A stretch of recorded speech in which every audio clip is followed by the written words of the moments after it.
oui, c'est beau, 100 000 tonnes, 10 000 tonnes, 500 tonnes, bref. L'Ivoirien se pose toujours la question de, oui, moi je suis assis chez moi, à Abobo ou à Koumassi, qu'est-ce que je gagne dedans? Tu as Bobo, tu as Koumassi, tu as peut-être un cousin, un oncle qui est employé du secteur minier. Le secteur minier génère environ, en Côte d'Ivoire, on estime environ 19 000 emplois directs, plus de 50 000 emplois indirects. Qu'est-ce qui se passe pour les femmes dans ce secteur? Trop peu de femmes, moins de 10%. On va dire en moyenne 10%, c'est peu. C'est un secteur qui n'intéresse pas les femmes. Parce qu'elles ne le connaissent pas. Déjà, je ne pense pas que les hommes me voient comme une femme. Quand tu es compétente, on voit un employé compétent. Je ne pense pas qu'on voit une femme ou un homme. Ma plus grande fierté, ce sont les avions bombardiers de Air Côte d'Ivoire. J'apprends qu'il y a une nouvelle compagnie nationale qui doit être créée. Donc, je contacte Bombardier. Je leur dis, il y a une nouvelle compagnie, il faut que vous veniez en Côte d'Ivoire.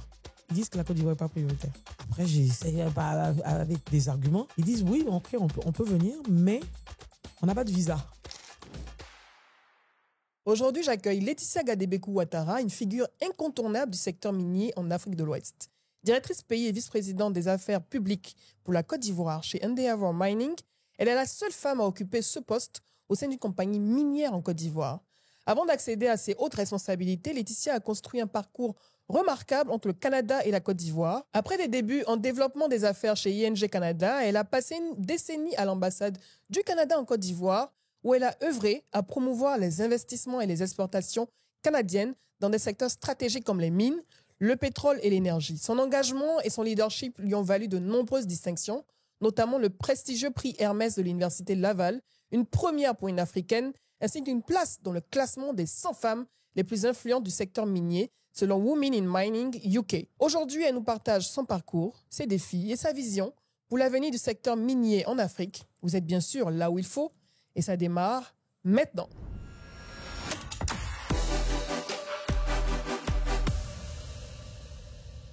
Bonjour Laetitia. Bonjour Edith. Bienvenue. Merci beaucoup. Tu es magnifique. C'est vrai? Oui. Merci, c'est gentil. Et en fait, quand on te voit comme ça, on n'imagine pas les responsabilités, les énormes responsabilités que tu as au quotidien.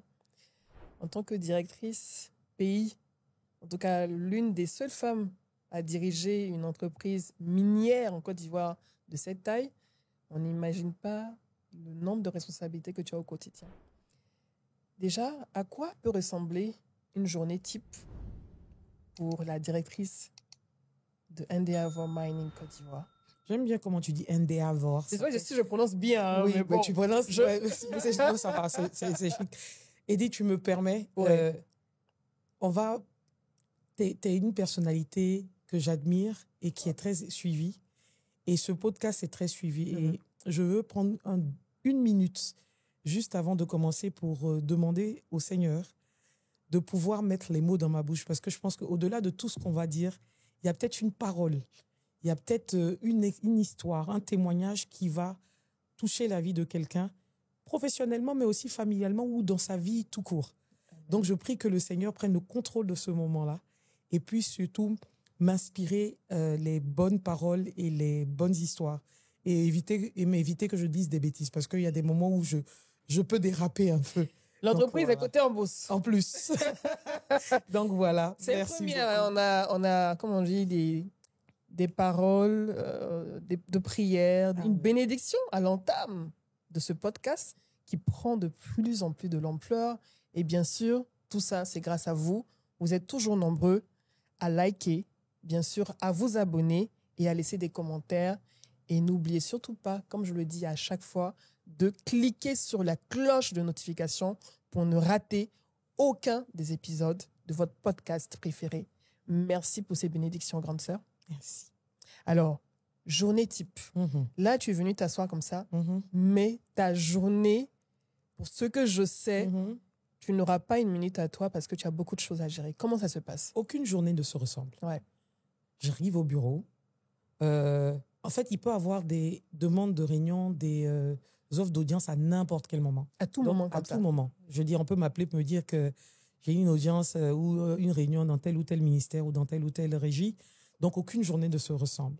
Donc, je ne peux pas dire qu'il y a une journée type, très honnêtement. Mais en général, quand je suis à Abidjan, parce qu'il m'arrive d'aller sur site très souvent, donc quand je suis à Abidjan, c'est au bureau, beaucoup de conf-call, puisqu'on a des collègues qui sont basés au niveau de notre siège social à Londres, mais aussi sur les sites miniers. Donc, c'est beaucoup de réunions, surtout à distance, en distanciel.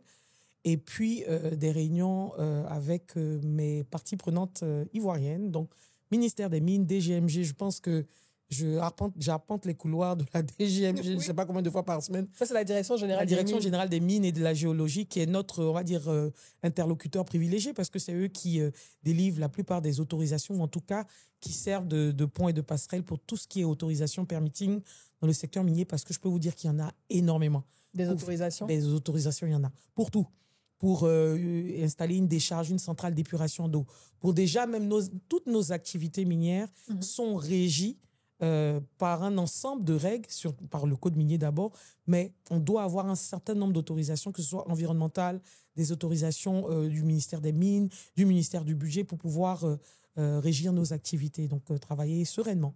C'est très réglementé. Extrêmement réglementé. C'est un secteur qui est quand même assez sensible. Hein, parce qu'il y a beaucoup de substances chimiques qui sont utilisées pour traiter. Il y a également des travaux qui sont faits pour extraire et tout. C'est pour ça que c'est extrêmement sensible et il faut beaucoup d'autorisation. Oui, en partie. C'est-à-dire il faut beaucoup d'autorisation parce que déjà, c'est un secteur sensible parce que la compagnie minière vient exploiter de l'or qui se trouve dans le sous-sol d'un pays, donc qui appartient à un pays ou à des communautés. Donc, ce côté-là vient justement renforcer cette sensibilité. En plus, les compagnies minières travaillent dans des environnements dits hostiles, c'est-à-dire à l'intérieur du pays, vont travailler sur des terres appartenant à des autochtones, des communautés qui sont des propriétaires terriens. Donc, il y a cette sensibilité aussi de la relation avec les communautés. C'est une industrie qui utilisent, comme vous dites, des produits chimiques, mais pas que, je veux dire. Mais il y a quand même de gros enjeux, des enjeux environnementaux à prendre en compte. Il y a tout l'aspect de la production, parce que le secteur minier, en tout cas aurifère, est régi par le cours de l'or. Donc, lorsque le cours est très haut, on doit maximiser la production. Quand le cours est bas, donc voilà, et toute cette partie de production, ça reste quand même un côté. Donc, c'est un ensemble de facteurs qui font que ça reste un secteur hautement important, stratégique, et donc que le gouvernement a les yeux et regarde. Et je pense qu'en Côte d'Ivoire, on est de très bons élèves. La communauté minière vous suivez à la lettre toutes les recommandations, les autorisations sont demandées, et l'État aussi est très, très, très, très, très regardant. L'État de Côte d'Ivoire est très regardant. Exactement. Je peux dire que c'est même un des pays où on sent une belle chimie, je vais dire ça comme ça, entre la partie État et le secteur privé. On a une très, très bonne collaboration avec le ministère des Mines. Et même les petites mines aujourd'hui, la DGMG nous appuie énormément. On n'aurait pas pu travailler sereinement si on n'avait pas l'appui du gouvernement ivoirien. Donc, État très regardant, on a eu un événement historique qui s'est tenu l'année dernière. Donc, le CIREX, le salon, le tout premier salon des industries extractives minières en Côte d'Ivoire, qui s'est tenu au Parc des Expositions. Et vous avez également été présent à cet événement. Tu as pris la parole également avec tes pairs dans ce secteur. Qu'est-ce que tu retiens de ce CIREX 2024 et pourquoi c'était si important qu'il y ait un événement de cette envergure dans le secteur minier pétrolier en Côte d'Ivoire? Le CIREX, là, c'est notre canne. C'est la canne des miniers. J'imagine. Mais c'était très bien organisé. Oui, les 2A Consulting, ils ont fait un travail énorme. Chapeau à 2A Consulting, DGA, DG, bravo à toute l'équipe. La DGA très, très forte. Marie-Josée Assor. Et puis, Augustin. Non, c'est vraiment... Ça, c'est des fiertés ivoiriennes, hein, contenu local. On parle de contenu local. Des Ivoiriens qui organisent un événement de cette envergure-là. Moi, je dis, c'est notre canne. Et partout où on va, les miniers, on en parle avec fierté. Comme je dis, on se bombe le torse lorsqu'on parle du CIREX parce que c'est un événement qui n'avait rien à envier aux événements mondiaux à Perth ou au Canada. Très honnêtement, je reviens de Mining Indaba. Mes amis sud-africains, vous ne vous fâchez pas avec moi, mais quand je regardais, j'étais assise dans la salle pour la cérémonie d'ouverture de Mining Indaba, je me disais, mon Dieu, on a le CIREX quand même. On a fait quand même mieux aussi. Voilà, quand même, on s'est mis à un certain niveau. Mais en tout cas, c'est que si on a fait le CIREX. Et le CIREX, franchement, c'était vraiment bien. Et c'était important que la communauté minière soit mobilisée à cet événement-là. parce que pour nous, c'était une chance inouïe. De pouvoir réseauter avec nos pairs, avec nos confrères des autres pays, partager d'expériences. Parce qu'on a des problématiques. La Côte d'Ivoire reste quand même une nation jeune dans le secteur minier. Donc, on a des pays comme le Burkina, le Mali. Le Burkina était le 4e producteur africain d'or, le Mali le 3e, après le Ghana et l'Afrique du Sud. Ah ouais. La Guinée, qui est le fameux scandale géologique. On avait des représentations de ces pays-là qui étaient là, qui a une expérience un peu plus, on va dire, vieille que la Côte d'Ivoire en secteur minier, donc qui nous a permis de pouvoir échanger sur des problématiques diverses, en l'occurrence la gestion de ce qu'on nous on appelle les ASM, Artisanal and Small Scales Mining, donc les petites mines artisanales et leur paillage. Parce que c'est une problématique en Côte d'Ivoire. Et justement, dans cette gestion-là, on est obligé d'intégrer, les compagnies minières industrielles sont obligées en fait, de contribuer à la lutte contre leur paillage. Le gouvernement ne peut pas le faire seul. Donc, voilà, c'est partage d'expérience, mais surtout de connaître, on va dire, tout le vivier d'entreprises locales en Côte d'Ivoire. Ça, c'était, pour moi, je vous assure, je connaissais Kuyo Pipeline, par exemple. J'ai découvert, avec de nouveaux yeux, Kuyo Pipeline pendant ce Cirex-là, avec la superwoman Vanessa. Donc, qu'on salue d'ailleurs. Voilà, qui m'a fait pleurer d'ailleurs. Et de voir d'autres entreprises, ça m'a BTP dans le domaine minier, l'entreprise de Frandibi, je n'ai pas son nom. Donc, il y avait ce vivier d'entreprises ivoiriennes, locales, qui fournissent des services au secteur minier que nous, on ne connaissait pas nécessairement, que le CIREX a permis de mettre en lumière. Donc, ça, c'est vraiment un gros point positif pour la communauté minière industrielle en Côte d'Ivoire. Tu as parlé de parties prenantes avec lesquelles tu interagis au quotidien, d'autorisation, de réglementation et tout. Lorsque tu prenais ce poste, lorsque tu acceptais ce poste, lorsque tu as été retenu pour ce poste, est-ce que tu imaginais avoir autant d'interactions avec le ministère des Mines, de l'Énergie, l'État de Côte d'Ivoire, au quotidien, régulièrement, que ta parole, tes décisions également soient écoutées et tout ça? Est-ce que tu t'attendais à ça? Très honnêtement, non. Moi, je me disais que j'allais venir dans un secteur down to earth. Moi, en fait, je voyais le secteur minier d'une autre perspective. Lorsque je travaillais à l'ambassade du Canada comme Trade Commissioner, donc j'appuyais énormément les compagnies minières canadiennes, le Canada étant un des plus gros pays, les plus gros investisseurs miniers en Afrique. Et donc, beaucoup de compagnies canadiennes, compagnies minières, en fait, sont canadiennes. Et donc, c'est comme ça que je me suis familiarisée avec ce secteur-là et que je suis tombée littéralement amoureuse du secteur minier. Mais de cette perspective-là, je me disais que c'était un appui, on va dire, du lobbying, un appui aussi, on va dire, technique, diplomatique. Mais une fois que tu rentres dedans, c'est totalement différent. Même au niveau du ministère, il y a des personnes qui travaillaient dans d'autres ministères, qui ont rejoint le ministère des Mines, qui disaient qu'ils ne s'attendaient pas à ce que le ministère des Mines ait autant de subtilités et autant de dossiers à traiter. C'est inimaginable. C'est-à-dire, moi, je peux traiter des dossiers de demande de permis d'autorisation, de permis minier. Le lendemain, traiter un dossier d'études d'impact environnemental. Après, aller traiter un dossier d'exhumation, de relocalisation de tombes. Parce que lorsqu'une compagnie, l'or, on ne peut pas déplacer l'or, donc on est obligé d'aller où l'or se trouve. Donc, il y a des moments, se trouver des tombes. Il y a des moments où, effectivement, ça peut être dans un endroit où il y a des sépultures. Donc, c'est hyper varié. Ou avoir de l'autorisation pour que l'avion ou l'hélicoptère qui va chercher les lingots puisse voler. Enfin, c'est très transversal. Donc, ça me permet de toucher à plusieurs domaines.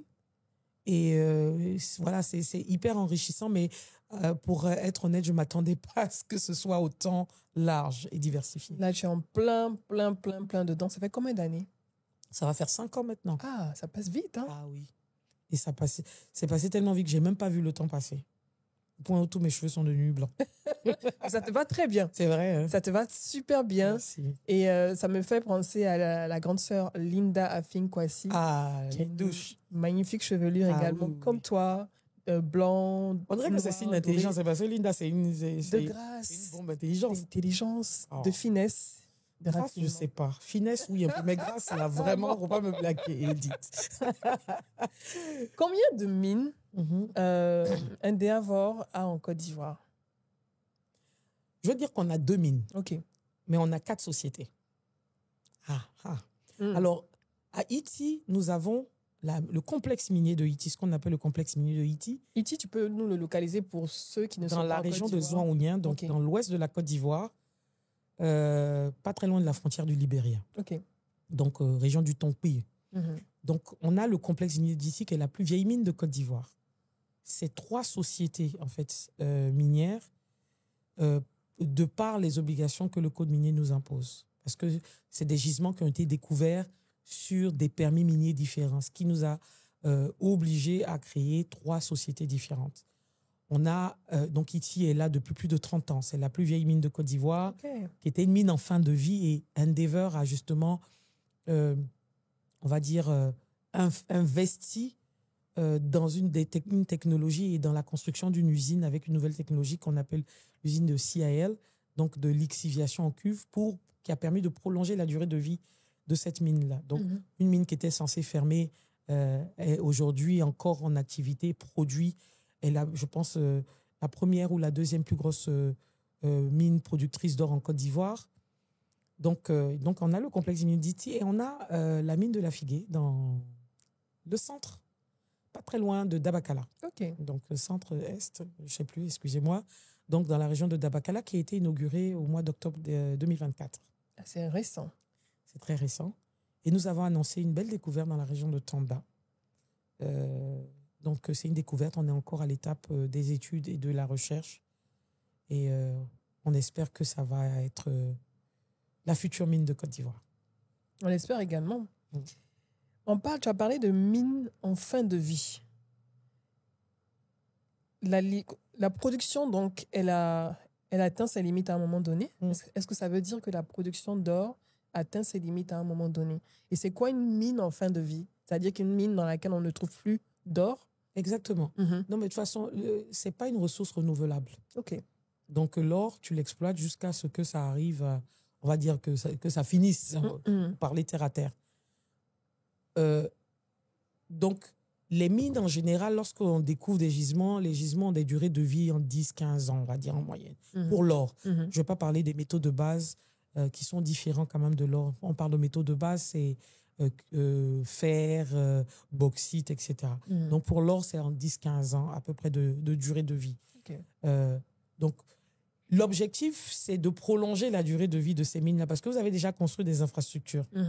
Vous avez déjà une usine. Et les usines, construire une mine, ça coûte de l'argent. Hein. Une mine, c'est 400 millions de dollars d'investissement, une mine industrielle. Hein. On va dire moyenne, sinon plus. En dehors de l'exploration, en dehors de l'exploration. Même s'il y en a. C'est-à-dire la construction de la mine, là, à peu près à 400, 500 millions de dollars, tout dépendamment de la taille de la mine. Wow. Et ça peut aller plus. Donc, l'objectif, c'est que quand tu as déposé ce genre d'infrastructure-là, l'idéal, c'est que ça perdure le plus longtemps possible. Bien sûr. Donc, pendant qu'on travaille, pendant qu'on exploite, on continue de faire de la recherche autour pour pouvoir trouver des gisements adjacents et prolonger la durée de vie, donc l'étendre. Et la preuve, Ity est une belle preuve. Hein. Ity a commencé il y a quelques années. Plus de 30 ans après, on produit encore et on découvre encore d'autres gisements.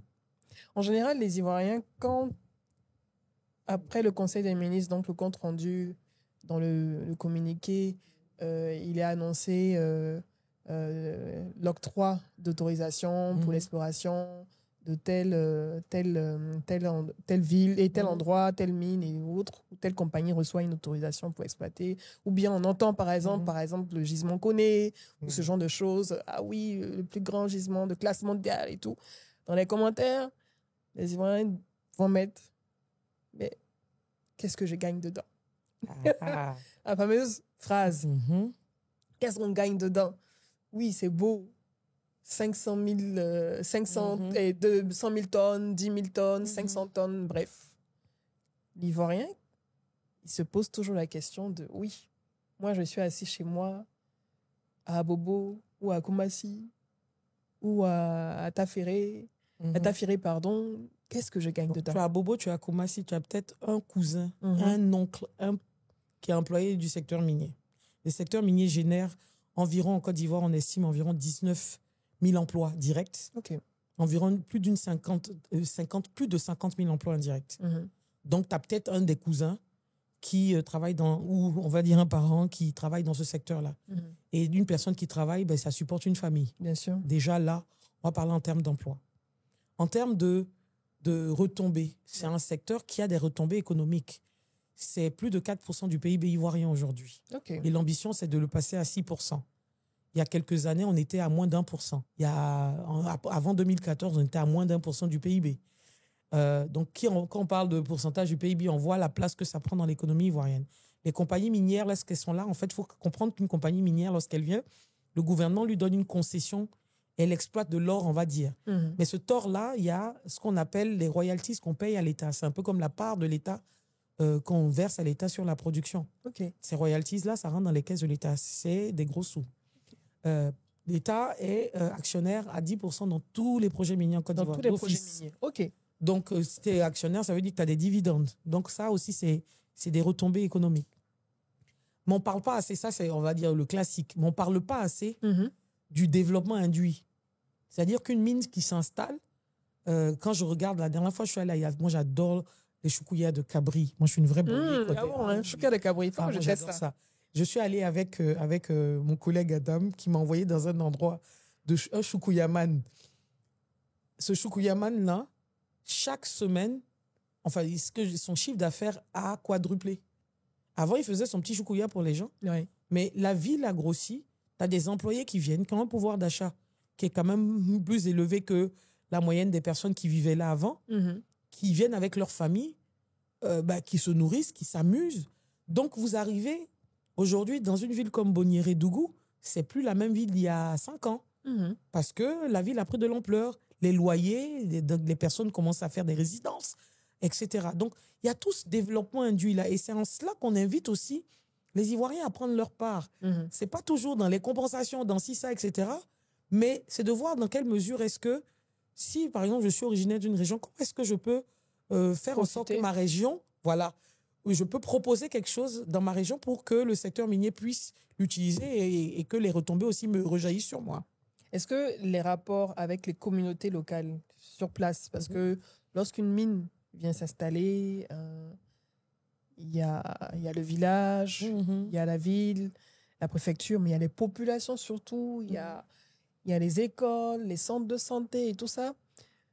Comment se passe l'installation d'une mine dans une région, dans une localité? Quels sont les rapports qui sont entretenus et comment on maintient cette harmonie-là pour que, de concert, et les travailleurs de la mine soient dans de bonnes conditions et également les populations ne se sentent pas, on va dire, en griffe menacées par la présence d'une mine dans leur région? Il faut savoir que le risque numéro 1 d'une compagnie minière, c'est le risque d'acceptabilité sociale.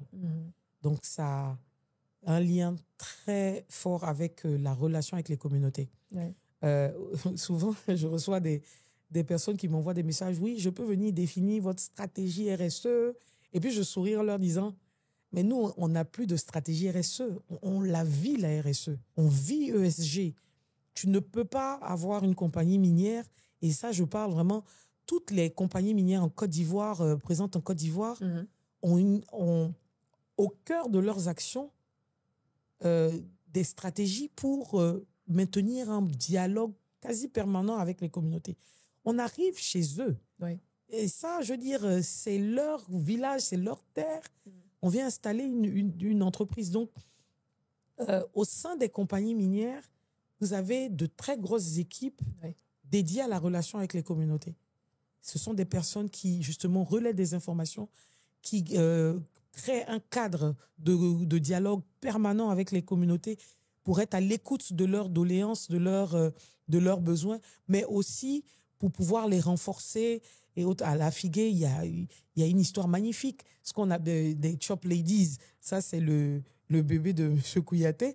Les Chop Ladies, ce sont des dames des communautés. Aujourd'hui, quand je vois ces dames-là, je suis fière parce que elles ont changé leur maquillage, tu vois, les bijoux ont changé, les nouveaux pagnes wax, laisse tomber. Elles ont upgrade. Mais oui, exactement. Mais elles fournissent la nourriture, en fait, à certains employés. Elles se sont constituées en coopérative. Ce sont des dames avant qui étaient dans leur paillage, ou qui avaient des activités qui ne leur permettaient pas de gagner autant de revenus. Et on sait très bien que les femmes, lorsqu'on gagne de l'argent, ça part dans nos familles. Bon, je ne vais pas parler pour les hommes, sinon ils vont non, les femmes en général, c'est pour la famille first. Exactement. Ouais. Donc, on voit justement l'impact que ces actions-là ont sur les femmes, mais aussi les familles. Et ça, c'est vraiment un point d'honneur que mettent toutes les compagnies minières en Côte d'Ivoire. Moi, je suis au niveau de la Chambre des mines et on se partage les expériences avec les autres confrères. Et toutes les compagnies vraiment mènent des actions pour être sûres de pouvoir avoir des relations très fluides, très transparentes, mais aussi conviviales avec les communautés riveraines de nos projets miniers. Est-ce qu'au sein de ces communautés-là, il y a des points focaux qui sont identifiés dans les villages En général, il y a des cadres de concertation qui sont créés avec toujours des représentants des jeunes, des représentants des femmes, représentants des cadres, les autorités locales, préfectorales. Enfin, ces cadres-là sont vraiment des plateformes d'échange. Et toutes on va dire, les franges de la population sont représentées dans ces cadres-là qui sont les plateformes qu'on privilégie pour le dialogue. Donc, il y a peut-être des rencontres trimestrielles. Exactement. Ou mensuelles. Exactement. Et souvent, il y a des arrêtés préfectoraux qui sont pris pour la création, pour formaliser la création de ce genre de cadre. Est-ce que dans ces communautés, et j'imagine forcément parce que c'est une opportunité pour une communauté de dire, OK, il y a l'usine minière de la Figuée qui est là, ou bien Iti, voici mes enfants au village, ils ont besoin de travail, prenez-les, formez-les. Comment ça se passe? Comment vous gérez ça? Alors, chez nous, on a une stratégie. De toute façon, je vais dire ça comme ça, on n'a pas attendu d'avoir, ou on n'attend pas d'avoir une loi sur le contenu local pour l'appliquer. Oui, la fameuse loi sur le contenu local qui a été mise en avant pendant le CIREX, qui est annoncé par le ministère des Mines. Le contenu local, c'est aussi bien pour les contracteurs, donc les fournisseurs, que pour l'emploi. On va par cercle concentrique. La priorité, c'est vraiment, pour certains emplois, les ressortissants de nos communautés. Après, on parle de villages impactés. Donc, on commence par les ressortissants des villages qui ont été impactés, qui sont directement impactés par la mine. Oui. Les villages indirectement impactés, on va à la région, à la ville, à la région, avant d'aller au national et avant d'aller aux expatriés. Donc, c'est forcément par cercle concentrique. Et justement, dans nos mines, on a des agents de liaison communautaire qui sont chargés de diffuser l'information sur les emplois, etc., aux communautés pour qu'ils puissent postuler pendant les ouvertures de postes. Donc ça, c'est vrai. Et on le rappelle souvent aux gens, hein, c'est beaucoup moins cher pour nous d'embaucher quelqu'un qui vient de la région que quelqu'un qui vient de l'étranger. Et qui connaît la région. Exactement. Donc, non, c'est un point qu'on regarde avec beaucoup, beaucoup d'attention et qui est intégré dans la stratégie des ressources humaines. Donc, vous faites bénéficier également de formations. Est-ce qu'il y a des formations, on va dire, de montée en compétences qui sont mises à disposition de ces jeunes qui sont dans ces communautés, par exemple, s'ils souhaitent travailler dans une mine et ce genre de choses? Alors, je vais vous parler de 3 programmes qu'on a organisés chez nous.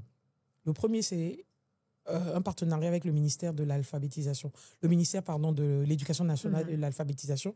C'était un projet d'alphabétisation de gens de la communauté. Parce que pour augmenter ta chance d'avoir un emploi, il faut que tu saches lire. Que tu saches lire au moins un panneau. Parce que ça reste un environnement quand même assez contrôlé et assez, on va dire, qui peut présenter des dangers. Donc, il faut que les gens puissent lire les instructions. Donc, on a commencé avec ce programme d'alphabétisation avec 500 personnes issues des communautés, villages impactés. Et je me rappelle une fois, je suis allée visiter les salles de classe et tout. Déjà, les salles de classe, on les a dotées d'éclairage solaire parce que les gens le font au cours du soir. Ouais. Donc voilà, ça c'est aussi un petit apport. Hein. Je veux dire, c'est une des conséquences de l'implémentation de ce projet-là. Et de voir qu'il y avait même des chefs de village sur les bancs qui allaient apprendre à lire et à écrire. Ouais. Et des femmes qui faisaient des témoignages qui disaient « Aujourd'hui, j'arrive à lire le bulletin de mon enfant. Ouais. » Et vous voyez, ça c'est... Il n'y a pas plus belle récompense. Je veux dire, moi, je suis venue dans ce travail-là parce que j'ai vécu au Canada et j'ai vu l'impact que le secteur minier avait dans l'économie, mais sur les gens. Et je me suis dit, il faut que je travaille dans un secteur qui est impactful. Oui.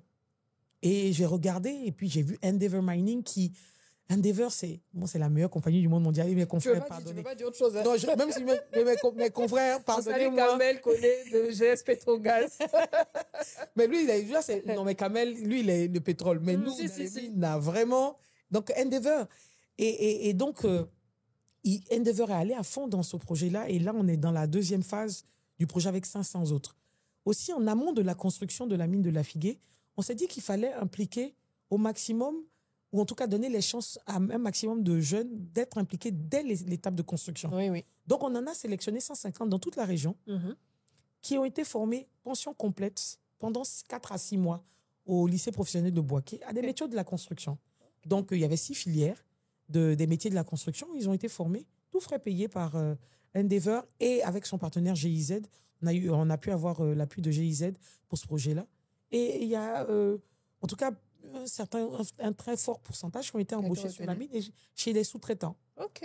Donc, on a aussi un programme qui s'appelle Élite de demain. Magnifique programme. Moi, ça, c'est un programme qui me touche. On prend les meilleurs élèves au bac de la DREN, la direction régionale de l'éducation nationale, oui.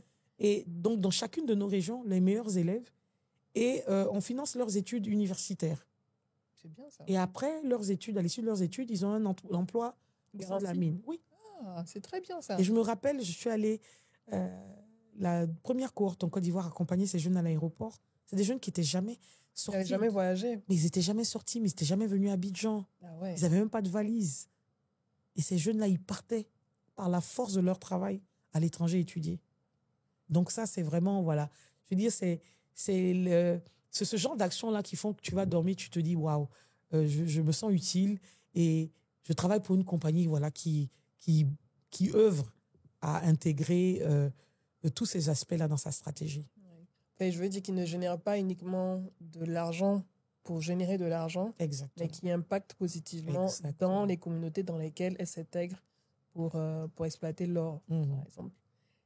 Et concernant, c'est vrai que c'est un phénomène qui pose aussi beaucoup de problèmes à l'État, mais également aux mines qui sont dans les régions, l'orpaillage clandestin.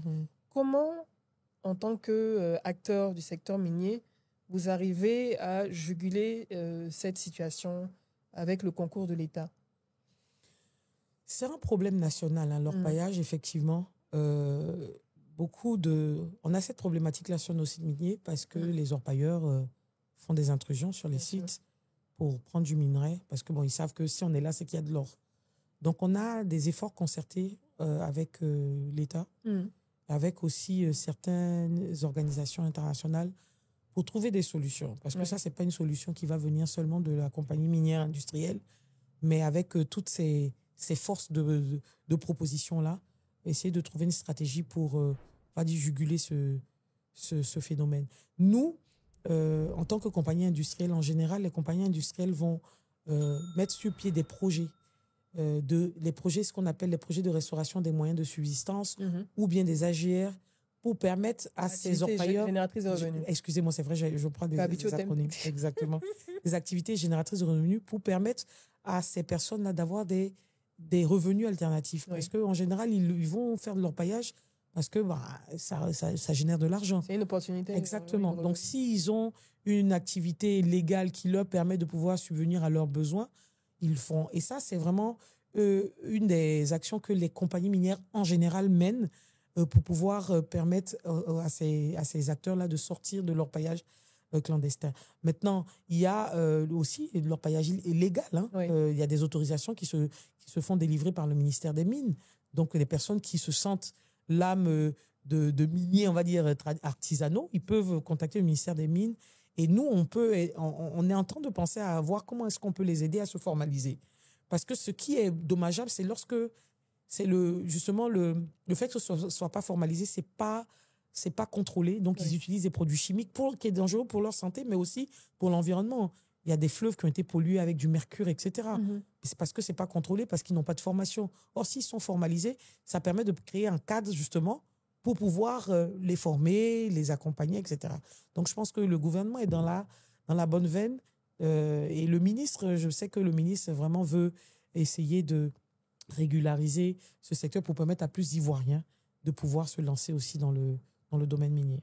Donc, il y a de plus en plus d'entreprises ivoiriennes, d'acteurs ivoiriens dans le secteur minier, mais ils ont besoin de se formaliser, d'avoir des autorisations pour pouvoir exercer légalement. En tout cas, il y a de plus en plus Je sais que j'en ai rencontré pendant le CIREX. Il y a beaucoup d'intérêt. Beaucoup d'intérêt, oui. Est-ce qu'il y a... Parce que comme il y en a qui travaillent, on va dire, dans la clandestinité, moi, je n'ai pas les chiffres, très honnêtement. Il y a une fêtière qui qui les regroupe, deux fêtières d'ailleurs, le Gramsci, je crois, et le SINGP Massy, qui regroupe justement tous les acteurs de ces filières-là.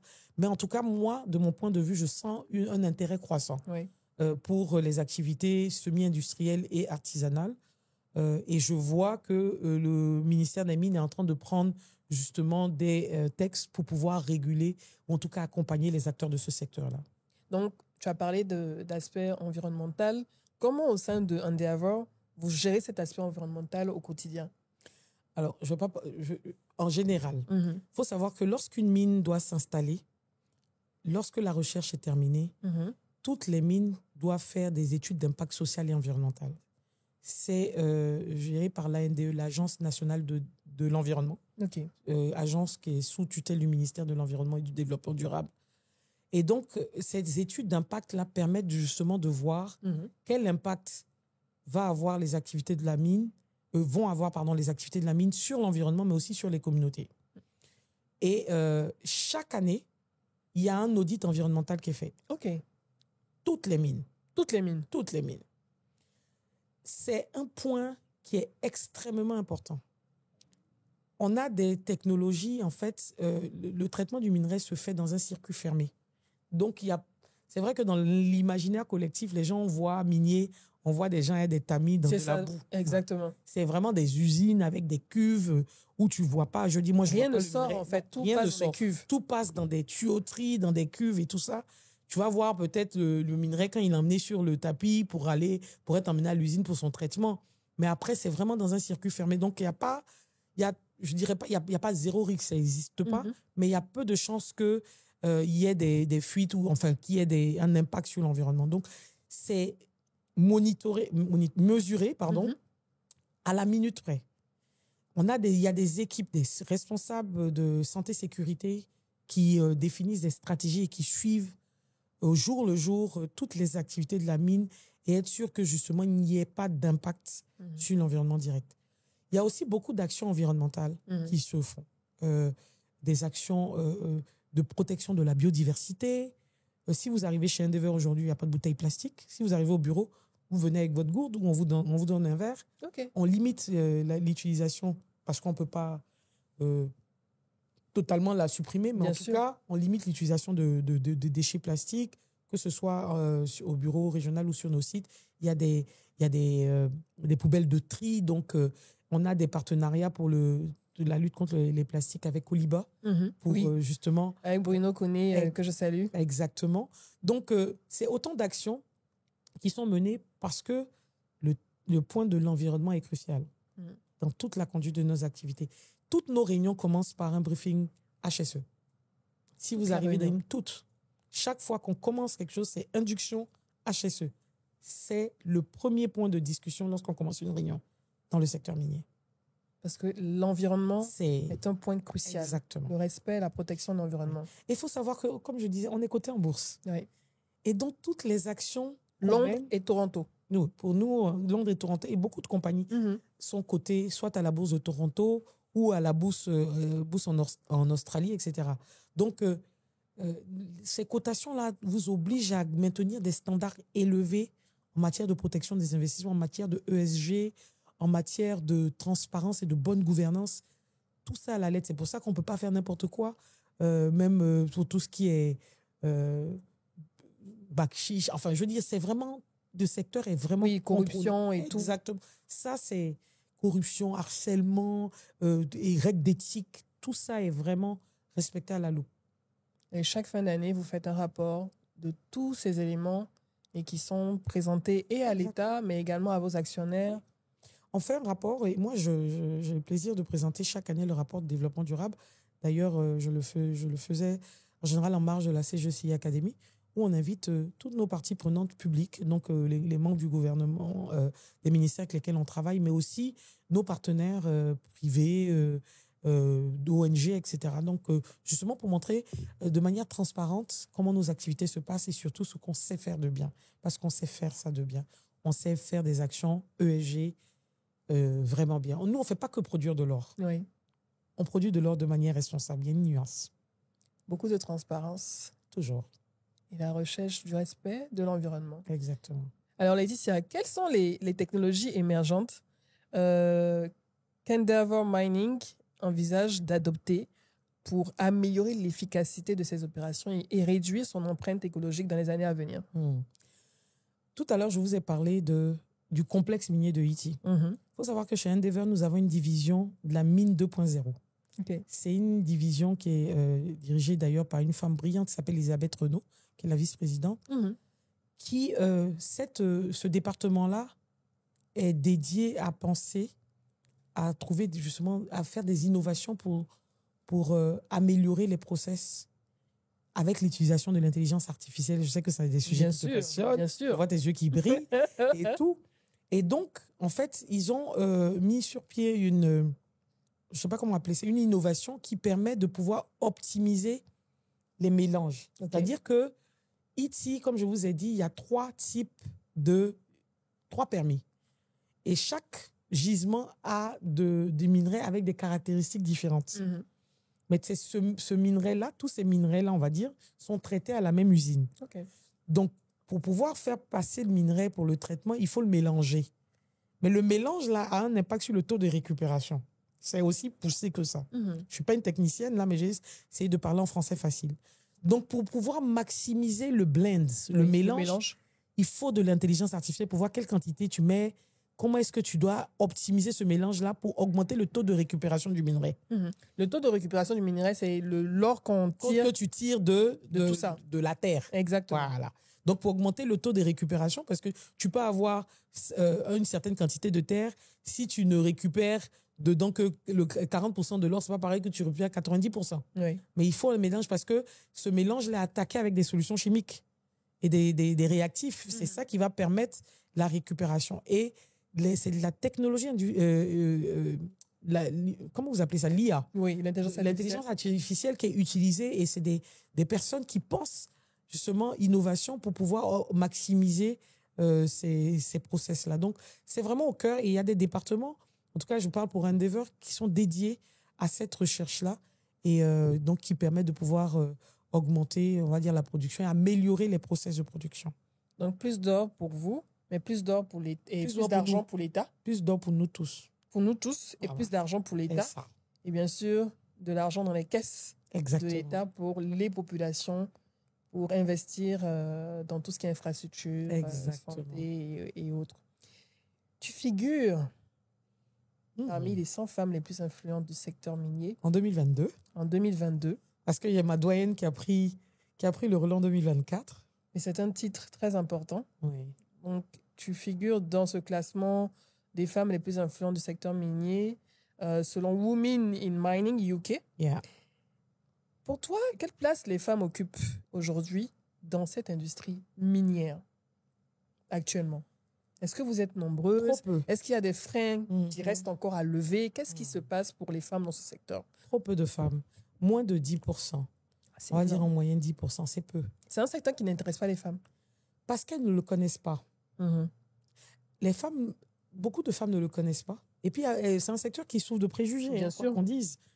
Il y a des gens qui me disent, mais tu vas travailler dans les mines, il y aura plein de poussière sur tout et tout. Je dis, on peut travailler dans les mines et puis être glamour. Hein. Préjugés, franchement. Quand on cherche l'argent, on oublie ce genre de choses. Exactement. Ou les femmes qui travaillent dans les mines ne se marient pas. Voilà, ça c'est. Mais oui, mais parce que aussi tu travailles dans une mine, tu es sur site. Oui, bien sûr. Minier, nos hommes là, je ne vais pas trop parler là-dessus, mais une femme qui fait 4 semaines sur un site minier, 2 semaines, il y a des maris qui ne veulent pas attendre. Donc, c'est un secteur quand même qui reste quand même difficile, même pour les hommes. Hein. Je ne vais pas parler que pour les femmes. Donc, il y a beaucoup à faire. Et c'est en ce sens-là que je dis, moi, de manière bénévole, j'ai beaucoup de mentorés. Le thème menti me fait toujours sourire. C'est bizarre parce qu'en français, ça fait bizarre. Mentorés. J'ai beaucoup de mentorés, justement, dans les lycées. J'ai des filles à Sainte-Marie. On est à lycée. On est dans les anciennes de lycée Sainte-Marie. Voilà. Donc, à qui on va parler? Je suis conseillère de l'association I4Chimine Côte d'Ivoire, donc qui mène des actions dans les lycées. C'est une association, une première de ce type en Côte d'Ivoire et dans le monde d'ailleurs, qui vient promouvoir la masculinité positive dans le secteur minier parce qu'on sait qu'on a besoin des hommes pour pouvoir tirer les femmes aussi vers le haut, puisque c'est ces hommes-là aujourd'hui qui sont à des postes de responsabilité. Il Il y a l'association Women in Mining Côte d'Ivoire, ça c'est une association de femmes Qui de te feu. tient à cœur. Ah non, mais c'est des femmes de feu. Je dis, je suis avec ces femmes-là et puis je fais waouh, des femmes brillantes, des femmes mining managers. Je pense à Larissa Adingra, première femme et seule femme mining manager en Côte d'Ivoire. Blanche Kouassi, qui est directrice à la SODEMI, mais qui a rédigé, qui est dans le comité de rédaction du code minier. Ah. Il y a Pauline Tailly également. Pauline Tailly, comme la grande sœur, la doyenne, première femme métallurgiste. Vous avez Sylvia Bottero, qui est sommitée dans le domaine de l'industrie, Bénédicte Amoy, Christiane Kwakwafi, la présidente des femmes d'Agbaoudon, Dynamis. Donc, il y a toutes ces femmes-là qui sont là et justement qui, à mon goût, ne sont pas vues. Oui. Mais qu'est-ce qu'elles font pour être vues? Oui, mais elles sont sur site. Oui. Elles travaillent, elles cherchent l'or. Oui. Et donc, justement, je me dis, ce genre de plateforme et d'association-là a pour objectif de les mettre en lumière. Mhm. Et comme je dis, c'est une association, tout le monde pensait que j'allais en être la présidente. Je dis non. Je dis, de par mon emploi, moi, je suis directrice pays, je suis exposée. Je suis dans mon bureau à Abidjan, au climatiseur et tout. Mais je suis, de par la nature de mon emploi, exposée. Mais toutes ces femmes, Pauline Tailly, si elle n'avait pas eu le prix de WIM 100 de UK, est-ce que les gens, ça fait 30 ans qu'elle travaille. Oui. Vous voyez, cette dame-là, elle a parti combien d'usines en Côte d'Ivoire? Et il y en a des Pauline Tailly, il y en a des dizaines et des centaines dans nos mines. Si vous allez, moi, quand je regarde des Karine Santaï, enfin, je dis, il y a des femmes, je les regarde et puis je m'assois et je dis, waouh! Et donc, justement, il faut ces plateformes-là pour pouvoir les mettre en lumière pour qu'elles puissent en inspirer d'autres. Et puis, justement, je veux dire, moi, un peu ma part, c'est de mettre peut-être mon aura, mon réseau, pour que, justement, toutes ces femmes du secteur minier, la Côte d'Ivoire puisse voir ce que ces femmes-là font. Et surtout, comment elles sont des superwomen. Moi, je suis fan. Ouais. C'est-à-dire, quand j'écoute leurs histoires, je suis là, je dis waouh. Je me sens même petite, quoi. Je dis waouh. Tout ce qu'elles font là, et travailler comme des garçons. Et non, attends. Donc, elles ont un devoir, comme tu le fais, d'inspirer. Mais tu vas en recevoir. De motiver. Tu vas recevoir la présidente. Moi, je suis bientôt. Très, très OP. Tu vas recevoir ma présidente. Tu vas la recevoir bientôt. Tu vas voir. Elle est magnifique. Ouais, je ne dirai pas son nom parce que pour le moment, c'est pas truc, mais c'est pas encore finalisé, mais je pense qu'au moment où le podcast sera diffusé, on aura son nom.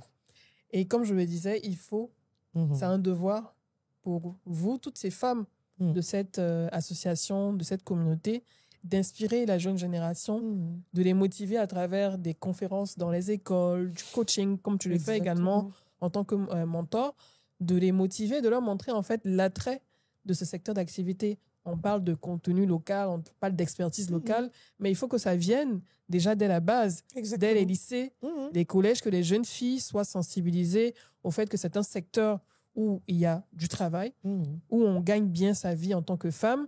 Et après, c'est une question juste d'adaptation. Tous les travaux qu'on mène sont aussi d'une certaine manière chronophages. Il s'agit juste de s'adapter et quand on est passionné, on ne voit pas le temps passer. Exactement. Je veux dire, moi, je passe mon temps, je voyage beaucoup, je bouge beaucoup, je rentre tard.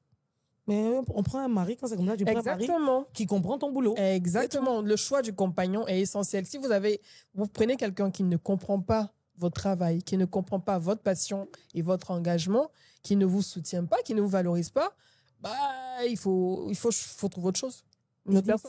Edith, le mariage est clé. Le mariage. C'est comme dans l'entrepreneuriat. C'est-à-dire que si vous avez un mauvais compagnon, une mauvaise compagne, tu es foutu. Vous êtes foutu.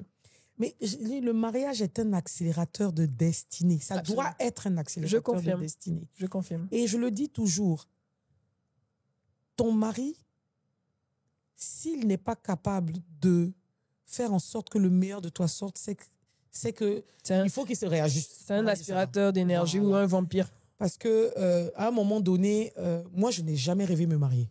Jamais. Tu t'es concentré sur ton boulot. Quand j'étais jeune, je me voyais pas avec une robe blanche.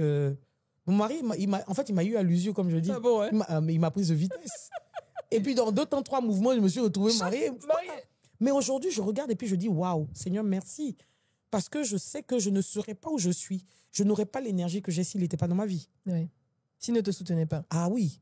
C'est-à-dire que c'est au-delà du soutien. c'est ma force, quoi, en fait.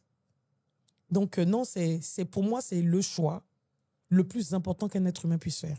C'est même pas le choix de carrière. Parce qu'il y a des gens qui ne sont pas là à l'école. Hein. Oui.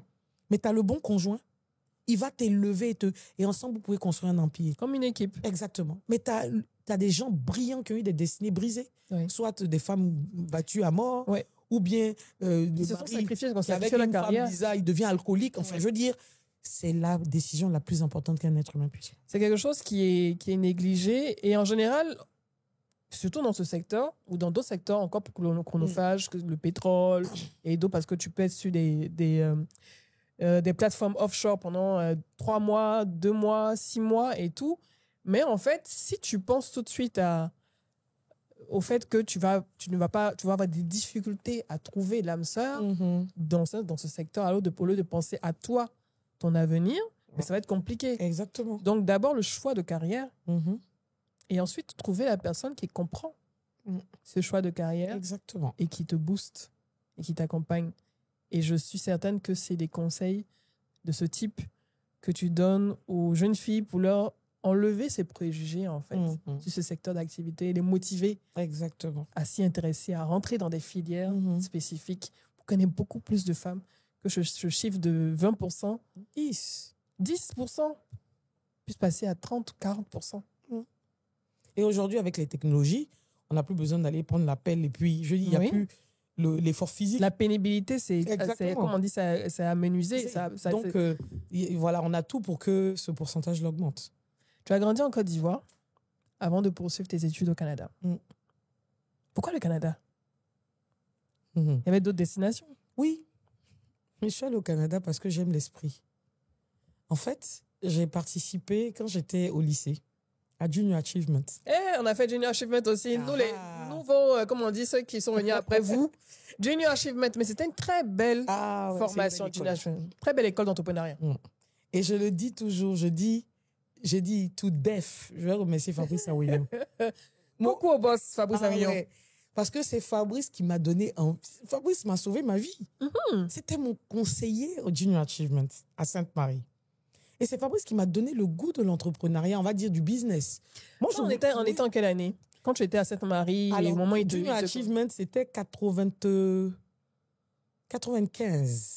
Hey, moi, je rentre j'ai eu mon CP en 95. Ouais, bon, CP. Ah bon? Ouais. J'ai quitté Sainte-Marie. Ah bon? En 2002. Ok, bon, moi, j'étais en seconde. Il venait d'entrer. D'accord. Ah ouais? C'est ça.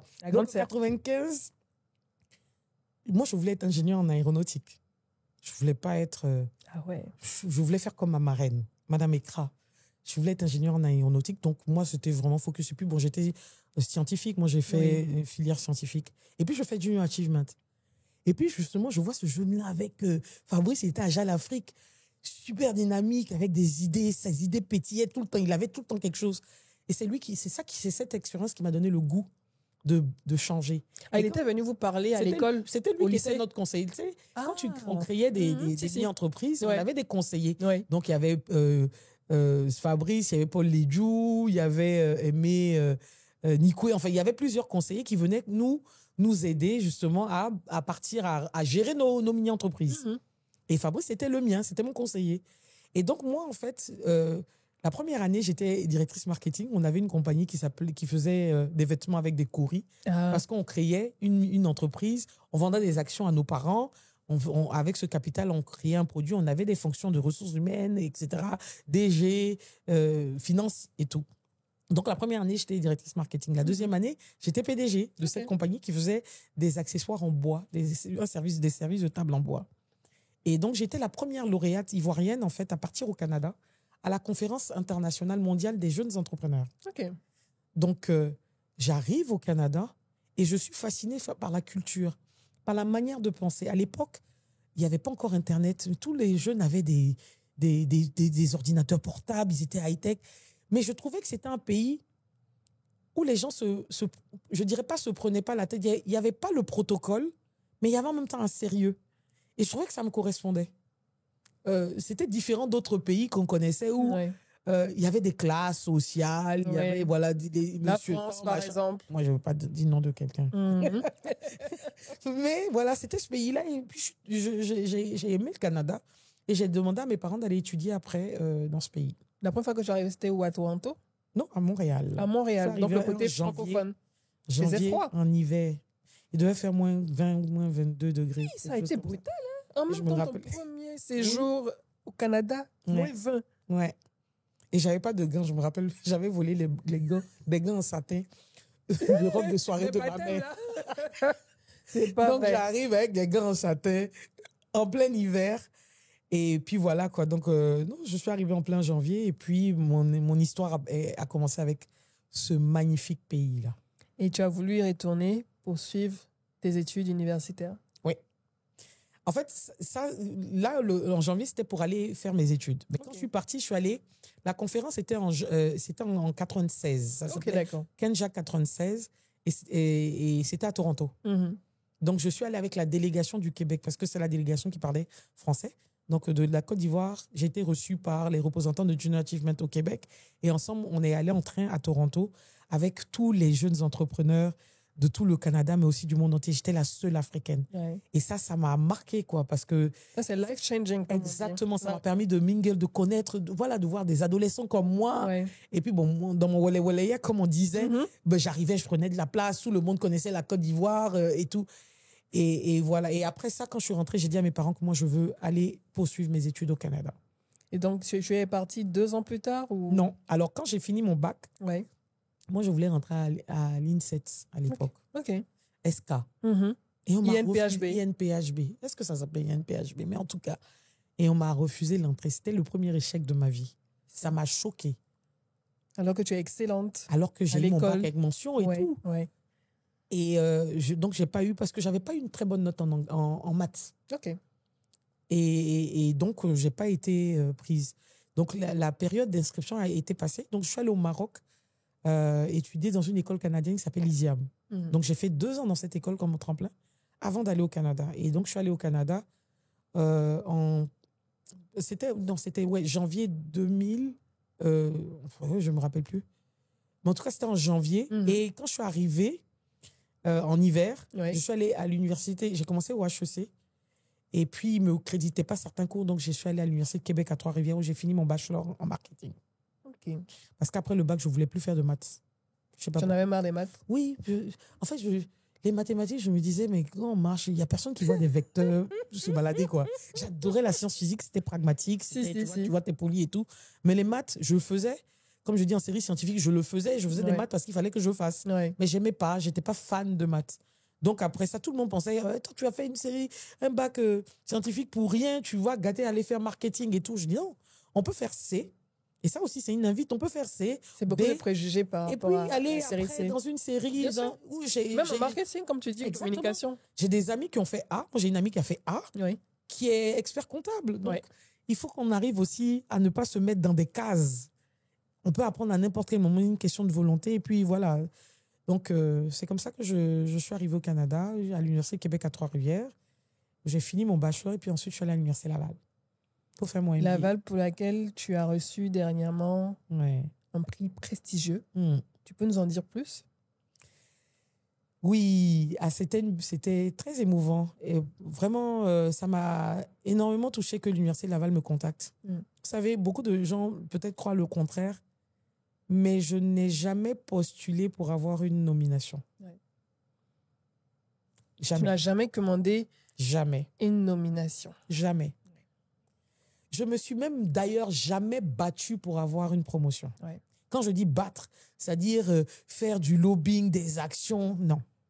Parce que je crois fermement que ton travail parle pour toi. La méritocratie. Toujours. Donc, j'étais chez moi. J'étais assis chez moi. Chez moi. Mais il n'y a personne qui a parlé de moi au festival. Bref, je reçois en fait un appel de l'assistant du recteur du doyen de la faculté des sciences qui me dit que le doyen veut me parler. Donc, on prend rendez-vous et c'est lui qui m'annonce que, au regard de ma carrière et des actions que je mène, j'ai été nominée comme récipiendaire du prix Hermès, qui est la plus prestigieuse distinction octroyé par la Faculté des sciences de l'Université Laval, et que je suis en plus la première récipiendaire hors Canada Ouais. et la première africaine. C'est-à-dire, Ça, c'est énorme. la première hors Canada, il n'y a pas eu de Français, d'Américains. Non, tout court, je suis la première récipiendaire hors Canada. Et c'est la Côte d'Ivoire. Yes, toujours 225. Yes. Donc voilà, et donc au mois de janvier, avec mon époux et puis des amis, ma sœur, nous sommes allés recevoir ce prix-là à l'université, en plein hiver encore. Ouais. Et c'était une occasion pour moi de rendre hommage à mon pays, la Côte d'Ivoire, parce que, je l'ai dit dans mon discours, je suis aujourd'hui là parce que la Côte d'Ivoire m'a donné une éducation de base Ouais. à l'école primaire et surtout à l'école secondaire avec le lycée Sainte-Marie. Ouais. Voilà. Qu'est-ce que tu retiens de ton passage au lycée Sainte-Marie? Je pense que ce lycée nous a beaucoup impacté. J'ai certains amis, des hommes, hein, qui disent que vous, les anciens du lycée Sainte-Marie, là, quand on vous voit, on sait. Oui. Je dis, bon, il y a quoi sur nous qui fait qu'on sait que on vient de Sainte-Marie? Quelle est l'aura. l'empreinte, quelle est l'aura, quel est le type d'aura qu'on a qui fait que quand on nous voit, on sait que celle-là, elle vient de Sainte-Marie. Comment cette école, ce lycée d'excellence publique, a marqué ton parcours et a fait de toi la femme que tu es aujourd'hui?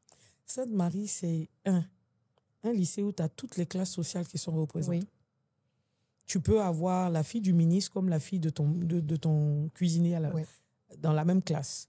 Donc, ça te permet de ne pas regarder les gens en fonction de leur milieu social. Ouais. Moi, ça, c'est une des plus belles richesses. Appuyé à l'éducation que mon père m'a donnée. Parce que ça, c'était un point que mon père nous rappelait chaque fois qu'on était dans la voiture. Il nous disait, chaque fois qu'on passait, on était à la Riviera Golf, on passait et puis on voyait les enfants de... Il y avait un quartier... Excusez-moi, je n'ai pas le terme bidonville. Non, ça s'appelait Blengué ou quelque chose comme ça. C'était dans le creux de l'université. Et on voyait des enfants marcher avec souvent des sachets de riz. Oui. Ils mettaient leurs affaires. Et puis papa nous disait, vous voyez ces enfants-là, vous n'êtes pas mieux qu'eux. Vous avez juste eu un peu de chance. Vous êtes dans une famille, vous êtes dans des voitures. Ne les regardez jamais de haut. Donc déjà, on te dit ça à la maison. Et puis tu arrives à l'école et tu vois ça. Donc ça fait que moi, je ne regarde pas les gens en fonction de d'où ils viennent, de leur nom de famille, de quelle famille ils sont.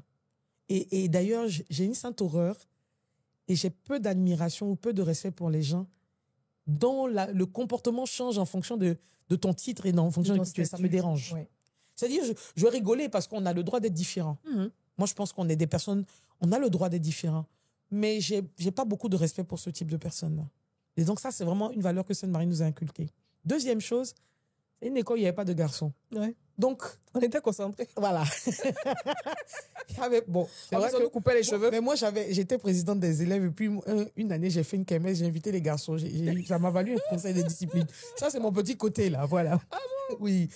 Ça m'a valu. J'ai invité Almighty à l'époque. C'est tout ça là. Non, j'étais plutôt comment ils appelaient ça? Les Almighty, le groupe des Almighty. C'est eux que j'aimais bien. Donc, il n'y avait pas de garçons. Et à Sainte-Marie, la fille la plus star, c'était pas celle qui arrivait avec des trucs Betty Boop ou bien avec le dernier sac Chanel. Déjà, on s'en foutait de tout ça. C'est ça. C'était celle qui travaillait le mieux. Ouais. Donc, tu peux être jolie, comme on dit là, mais on va te respecter. Tes camarades vont te respecter par tes notes. Parce que tu as de bonnes notes. Ouais. Donc, ça montrait, tu vois, ça nous a changé en tant qu'adolescente et ça a orienté nos regards sur ce que j'appelle l'essentiel. C'est le fond des gens. Ouais. Parce qu'on était au même niveau. Exactement. Avec nos mêmes jupes de yaourt, nos uniformes, exactement. Notre apparence et tout. Mais on te met dans une salle où on vous dit, vous avez un devoir à faire ou une interrogation. On vous laisse sans surveillant. Mais personne ne va se lever pour aller regarder dans la copie de l'autre. Ça se faisait pas, on ne le faisait pas. Parce que tu as honte. Tu as une sorte de honte qui t'habite déjà d'avoir de mauvaises notes par rapport aux autres. Ça, on nous inculquait ça dès le départ. Donc, tu vas te lever pour aller dire non, je vais aller, ou bien je vais tricher. Non, mais la honte ultime. Exactement. Et donc, non, moi, c'est un passage. Aujourd'hui, d'ailleurs, il y a quelques jours, j'étais avec ma sororité, avec mes sœurs de promotion, parce que nous, on est les Ime Valais, c'est un label. Ah bon? Ah oui, nous, on est très soudés. On se parle encore. Et on s'est fait un petit get-together où on a joué, on a décompressé. Et je dis, on a toutes, chacune des parcours différents. Tu as des directrices générales de Les compagnie. docteurs. Tu as des... Henriette, elle est quoi même? Vice-doyenne de faculté de pharmacie. Sonia Seka, qui est la DG de NCA Assurance Vie. Marie-Paul Bissouma. Enfin, je veux dire, Nabintou, on a une sororité. Et on a même une de nos amies qui est sœur. Ouais. Et on s'est toutes retrouvées. Et c'est notre ministre des cultes. C'est elle qui prie pour nous. On s'est toutes retrouvées et on se retrouve comme ça, dans une ambiance bon enfant, justement, où il n'y a pas de titre, il n'y a pas de toi, tu es ci, ça, etc.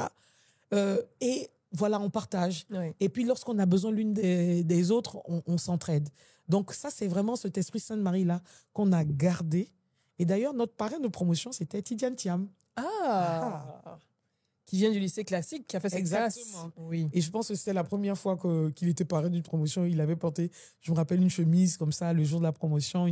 En tout cas, voilà, c'est une belle histoire, Sainte-Marie. Et nous, les petites sœurs, on s'est inspiré de vous, les grandes sœurs, parce que vous mettiez la pression d'une certaine manière. Ah oui, quand les maîtresses de division nous parlent, mais vos grandes sœurs ont fait ci, elles ont fait ça, elles ont fait ça. Et pourtant, on nous punissait. Hein. Oh, laisse tomber.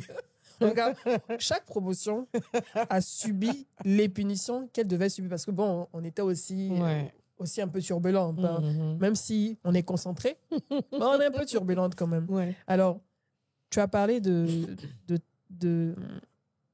fait que tu étais très ouverte, extravertie. Tu n'es pas du tout réservée. Pas du tout. Dès ta plus tendre enfance, comment tu étais en tant que petite fille? Je vais résumer ça par une petite anecdote. Il y avait le concert de Empire Bakuba. Je ne connais pas ça. Pépé Calé avec Emoro. Ok. Pépé Calé, oui. Et Emoro, c'était un monsieur qui souffrait de namisme, qui était le danseur de Pépé Calé à l'université. J'étais avec mon père, mes soeurs. Et puis à un moment donné, mon père se tourne, il me retrouve, il me voit pas. Et puis il entend les gens en train de crier. Oh! Il se retourne, je suis sur le podium en train de danser avec Emoro. C'est pas vrai. Parce que je pensais que c'était mon camarade, qu'on avait le même âge. Le monsieur, c'était un nain. C'est grave.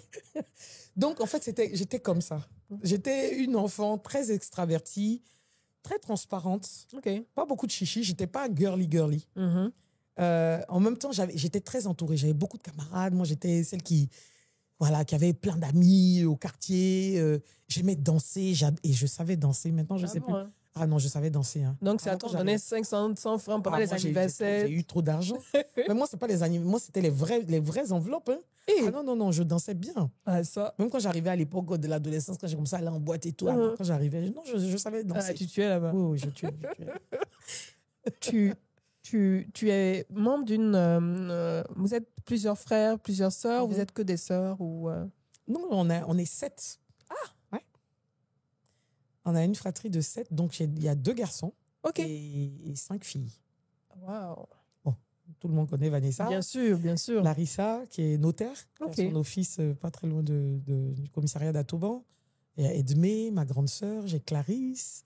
Donc on est 7, Eric, et le dernier qui s'appelle Joseph. Comment on grandit dans une communauté d'une fratrie de 7 personnes? On apprend le respect des aînés. Chez nous, le grand frère avait toujours raison.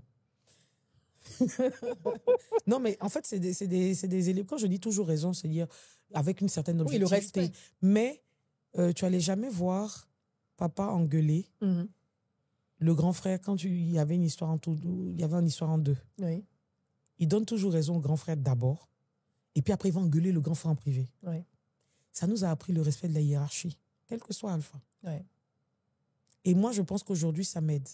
Et ça m'a aidé, même à gérer ma hiérarchie. Parce qu'il y a des gens qui ne savent pas le faire. Et il y a des bénédictions qui sont attachées à ça. Donc, le respect de l'autorité, là, il y a des bénédictions c'est des portes spirituelles que beaucoup de jeunes aujourd'hui ne comprennent pas et ne suivent pas et après sont étonnés de certaines choses. Moi, je dis, on gagne jamais contre son patron. Et dans la Bible, il est écrit que l'autorité est instituée par Dieu. Oui. Quelle que soit la personne que tu as en face de toi, même s'il est bête, il est intelligent, peu importe, tu respectes son autorité. Et ça, c'est des principes que je trouve sont un peu floués. Et beaucoup de gens s'étonnent de ne pas progresser professionnellement parce que justement, ce principe-là, il le floue un peu. Et quand on parle d'autorité, ce n'est pas nécessairement l'autorité hiérarchique directe, mais dès l'instant où quelqu'un a une position un peu au-dessus, Je ne dis pas de venir faire la courbette, c'est différent. Tu peux donner ton point de vue et tout, mais dans le respect, il y a une manière de faire. Donc ça, c'est comme ça qu'on nous a élevés. On nous a élevés dans le partage. Quand vous êtes 7, vous partagez. Ah oui. Donc quand tu achètes ton pain, tu divises un peu et puis tu donnes un peu aux petits frères et tout. Et en même temps, comme je dis toujours, dans une fratrie, tu sais que quand on te donne quelque chose, moi, quand mes parents m'ont amené étudier au Canada, c'est parce que les autres devaient se sacrifier un peu. Parce que mes parents n'étaient pas les plus riches. Parce que tu étais quoi, la cadette Non, je suis en plein milieu, en fait. Ok. Je suis en plein milieu, je suis la 4e. Donc, il y a 3 avant moi, 3 après moi. Et donc, moi, quand je vais étudier au Canada, à 20 000 $ l'année, ça veut dire que les autres, il y a peut-être des choses qu'ils ne vont pas avoir s'ils veulent avoir des vacances. Ils ne vont peut-être pas avoir ces vacances parce que les Laetitia étudie. Donc, tu as cette notion de sacrifice aussi pour la communauté qui t'a inculqué quand tu grandis dans une famille avec ce nombre-là. Tu penses que les années 90 jusqu'en 2000, c'est une très bonne base dans l'éducation nationale dans notre pays? Oui, je pense... Enfin, est-ce que c'est dans notre pays? Je pense que... moi, je peux voir de ma perspective avec l'éducation que moi j'ai eue. Mais c'est vrai que quand je regarde aujourd'hui, tout va vite. Oui. Aujourd'hui, la technologie fait que les gens ont... C'est ChatGPT, tu ne travailles plus, tu ne vas plus aller faire telle ou telle recherche, ce que nous, on allait faire. Nous, à l'époque, c'était à la bibliothèque. Oui, bien sûr, à la bibliothèque. Il n'y avait même pas les exposés, tu partais à la bibliothèque. Tu partais à la bibliothèque, tu fouillais dans les livres. Moi qui n'aime pas lire, là. Mais voilà, donc c'était une des réalités différentes. Je ne peux pas dire que c'est mieux ou pas mieux. C'était des réalités différentes. En même temps, c'est vrai qu'il y avait cette culture du travail et des résultats. Ce n'est pas tout de suite, tout de suite. Parce qu'aujourd'hui, les gens veulent tout de suite. Oui. Sans prouver, en fait. Et c'est ça, moi, ça me choque un peu. Peut-être par la génération que j'ai. C'est dire que ils arrivent dans un environnement et puis ils veulent avoir des honneurs. C'est ça. Ils veulent avoir tel ou tel poste. Alors que tu n'as rien prouvé, en fait. Tu n'as rien créé. Tu n'as pas d'actifs à ton crédit. Exactement. Je ne comprends pas. C'est pour ça que je dis, moi, je me bats pour rien. Je ne me bats pas. Je me dis, les choses viendront quand ça devra arriver. Et parce que j'aurais travaillé pour ça. Exactement. Moi, quand j'ai commencé chez Endeavor, on m'a appelé. Je pensais d'ailleurs même que j'avais un poste de directeur affaires corporatives ou quelque chose comme ça. Quand on m'a reçu en entrevue, on me dit c'est pour le poste de directeur pays. J'étais étonné. Ouais. Pendant un temps, quand on m'a signé mon contrat, il y avait un consultant qu'on avait pris pour m'appuyer. Parce qu'on se disait, bon, c'est vrai qu'elle a le profil, mais peut-être qu'elle aura besoin d'appui pour pouvoir répondre. Donc, on a donné un contrat d'1 an à un consultant. Après 6 mois, ils l'ont arrêté, son contrat. Parce que je connaissais. Moins d'1 an après, on m'a nommée vice-présidente. Après ça, j'ai été nommée vice-présidente à la Chambre des mines. Ouais. Je ne suis pas allée demander. Ouais. Je ne me suis pas battue, genre, corps et âme. Non. L'autorité ne se quémande pas. Non. Et même au niveau de la Chambre des mines, il y a plein de gens qui pensaient que j'allais me présenter. Il y a même... un média qui a mentionné que j'allais peut-être être la prochaine présidente. Je dis non. J'arrive dans un secteur depuis 5 ans. Tu as des sommités qui sont là depuis 20 ans, 30 ans, qui ont de l'expérience. Mais c'est quel honneur je vais aller chercher à vouloir me battre pour être présidente. Quand ça viendra, ça viendra. Si je dois l'être et que Dieu a décidé, je l'aurai. Mais je ne vais pas aller faire mains et puis rentrer. Non. C'est quelque chose c'est vraiment un leitmotiv chez moi. Tu as travaillé à l'ambassade du Canada en Côte d'Ivoire. Est-ce que tu as démarré juste après tes études ou tu as d'abord travaillé dans une entreprise avant d'y arriver? Ah, non, j'avais plus de 10 ans d'expérience, d'expérience professionnelle avant. Donc, j'avais travaillé en fait au Canada. Quand j'ai fini mes études, moi, quasiment avant ma graduation, avant la fin de mon Ah, tu travaillais déjà? Oui, j'ai commencé mon premier emploi, c'était un poste de coordinatrice des ventes pour la région de la capitale nationale du Québec. J'ai travaillé 3 ans pour cette entreprise-là. Et ensuite, j'ai été débauchée par le plus grand groupe d'assurance, ING Canada, au Canada. Ouais. Et je me rappelle, je suis allée en entrevue, ils ont créé un poste pour moi. Moi, je dis, tu m'as en entrevue, tu vas me prendre. C'est clair. Je dis, je ne sais pas, je ne suis pas seule. Aucune porte ne te résiste. En fait, je ne suis pas seule. Ouais. Celui qui est derrière moi, il est plus grand que la porte. La grâce. Voilà. Je considère que c'est vraiment de la pure grâce. Ouais. Ce n'est pas par mon intelligence. Je ne suis pas la plus intelligente. Je suis un peu intelligent. Il m'a donné quand même un peu. Non, il m'a donné un peu, hein, mais je ne suis pas la plus. Donc, je pense que si je suis arrivée c'est parce que il est en arrière de moi et il ouvre les portes. Et donc, on m'a créé un poste. On m'appelait la conseillère flottante. J'étais conseillère développement des affaires chez ING Canada. J'étais la seule femme, la seule noire et la plus jeune. Wow. Quelques années après, on m'a nommée directrice et je couvrais toute une région du Québec, la région de la Montérégie. Et j'avais ce portefeuille-là. Je dealais, je gérais les relations avec les courtiers d'assurance, etc. Et c'est de là, en fait, qu'à un moment donné, je me suis dit qu'il fallait que je rentre en Côte d'Ivoire. Parce que ça faisait longtemps. Mais au départ, tu pensais rester au Canada pour faire ta vie? Pas vraiment. Je me suis dit que j'allais rentrer. Mais à ce moment-là, c'était un moment, c'était comme un carrefour. Je me suis dit, si je ne rentrais pas à ce moment-là, je commençais à avoir des propositions trop alléchantes. Et je me disais, si je reste, ça allait être difficile pour moi de quitter parce que je n'allais pas avoir les mêmes conditions en Côte d'Ivoire. Il fallait que je baisse un peu. Je ne sais pas si j'aurais eu le courage de baisser des standards. Ouais. Donc, j'ai prié et le Seigneur m'a mise devant l'offre d'emploi à l'ambassade du Canada. Donc, c'était la dernière journée. Ça, c'est un témoignage. On était en quelle année? En 2010. Okay. 2010, je rentre au bureau, je baisse, mais je prie. Et puis, je dis, Seigneur, moi, je veux rentrer en Côte d'Ivoire. Je vois mes parents vieillir un peu. Je manque des baptêmes, des anniversaires, un peu le show, tout ça. Ouais, je suis seule là-bas. Donc, il faut que je rentre en Côte d'Ivoire. Et j'ouvre mon ordinateur et je tombe sur l'offre d'emploi. Et donc, j'applique. Et par un processus encore, Fabrice, je dis. Le vieux père Fabrice. Parce que j'étais venue en vacances. Et ce jour-là, j'étais allée danser. J'étais allée dans un show. Tu aimes le show, hein? Ouais, non, avant, non, j'ai plus le temps. J'étais allée, mais j'étais en vacances, donc j'étais allée chauffer un peu. Ouais. Et je me rappelle, je rentre à la maison et puis je vois Fabrice qui rentre chez lui. Et je lui dis, grand frère, moi, je viens d'arriver en Côte d'Ivoire et tout ça. Donc je veux revenir en Côte d'Ivoire, donc il faut que tu m'aides à rentrer. Il me dit, ah bon? Ok, bon.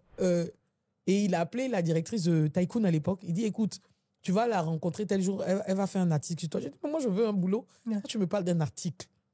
Donc, je vais rencontrer Anna Djigo. Oui, Anna Djigo, oui. Voilà. Et elle me fait, un article sur moi et le titre était Elle a de l'assurance. Et je me rappelle, la photo était tellement moche.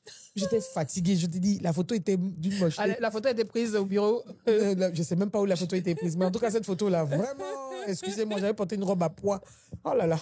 Bref, ils ont fait l'article.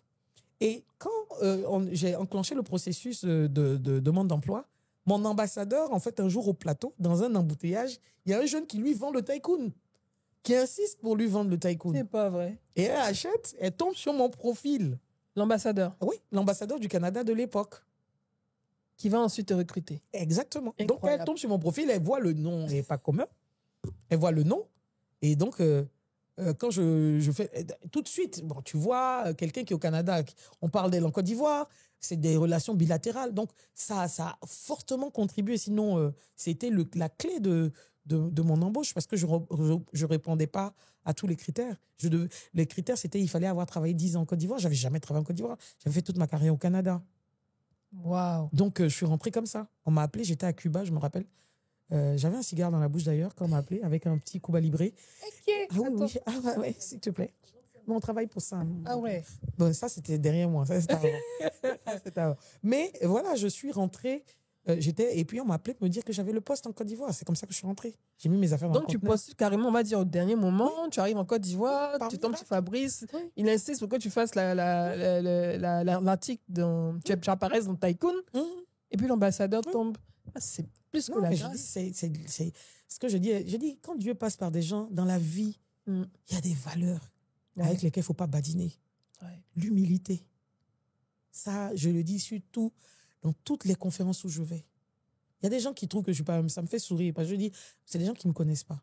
Mais moi, je peux aller manger porc au pio à Yopougon comme aller dans le restaurant le plus chic.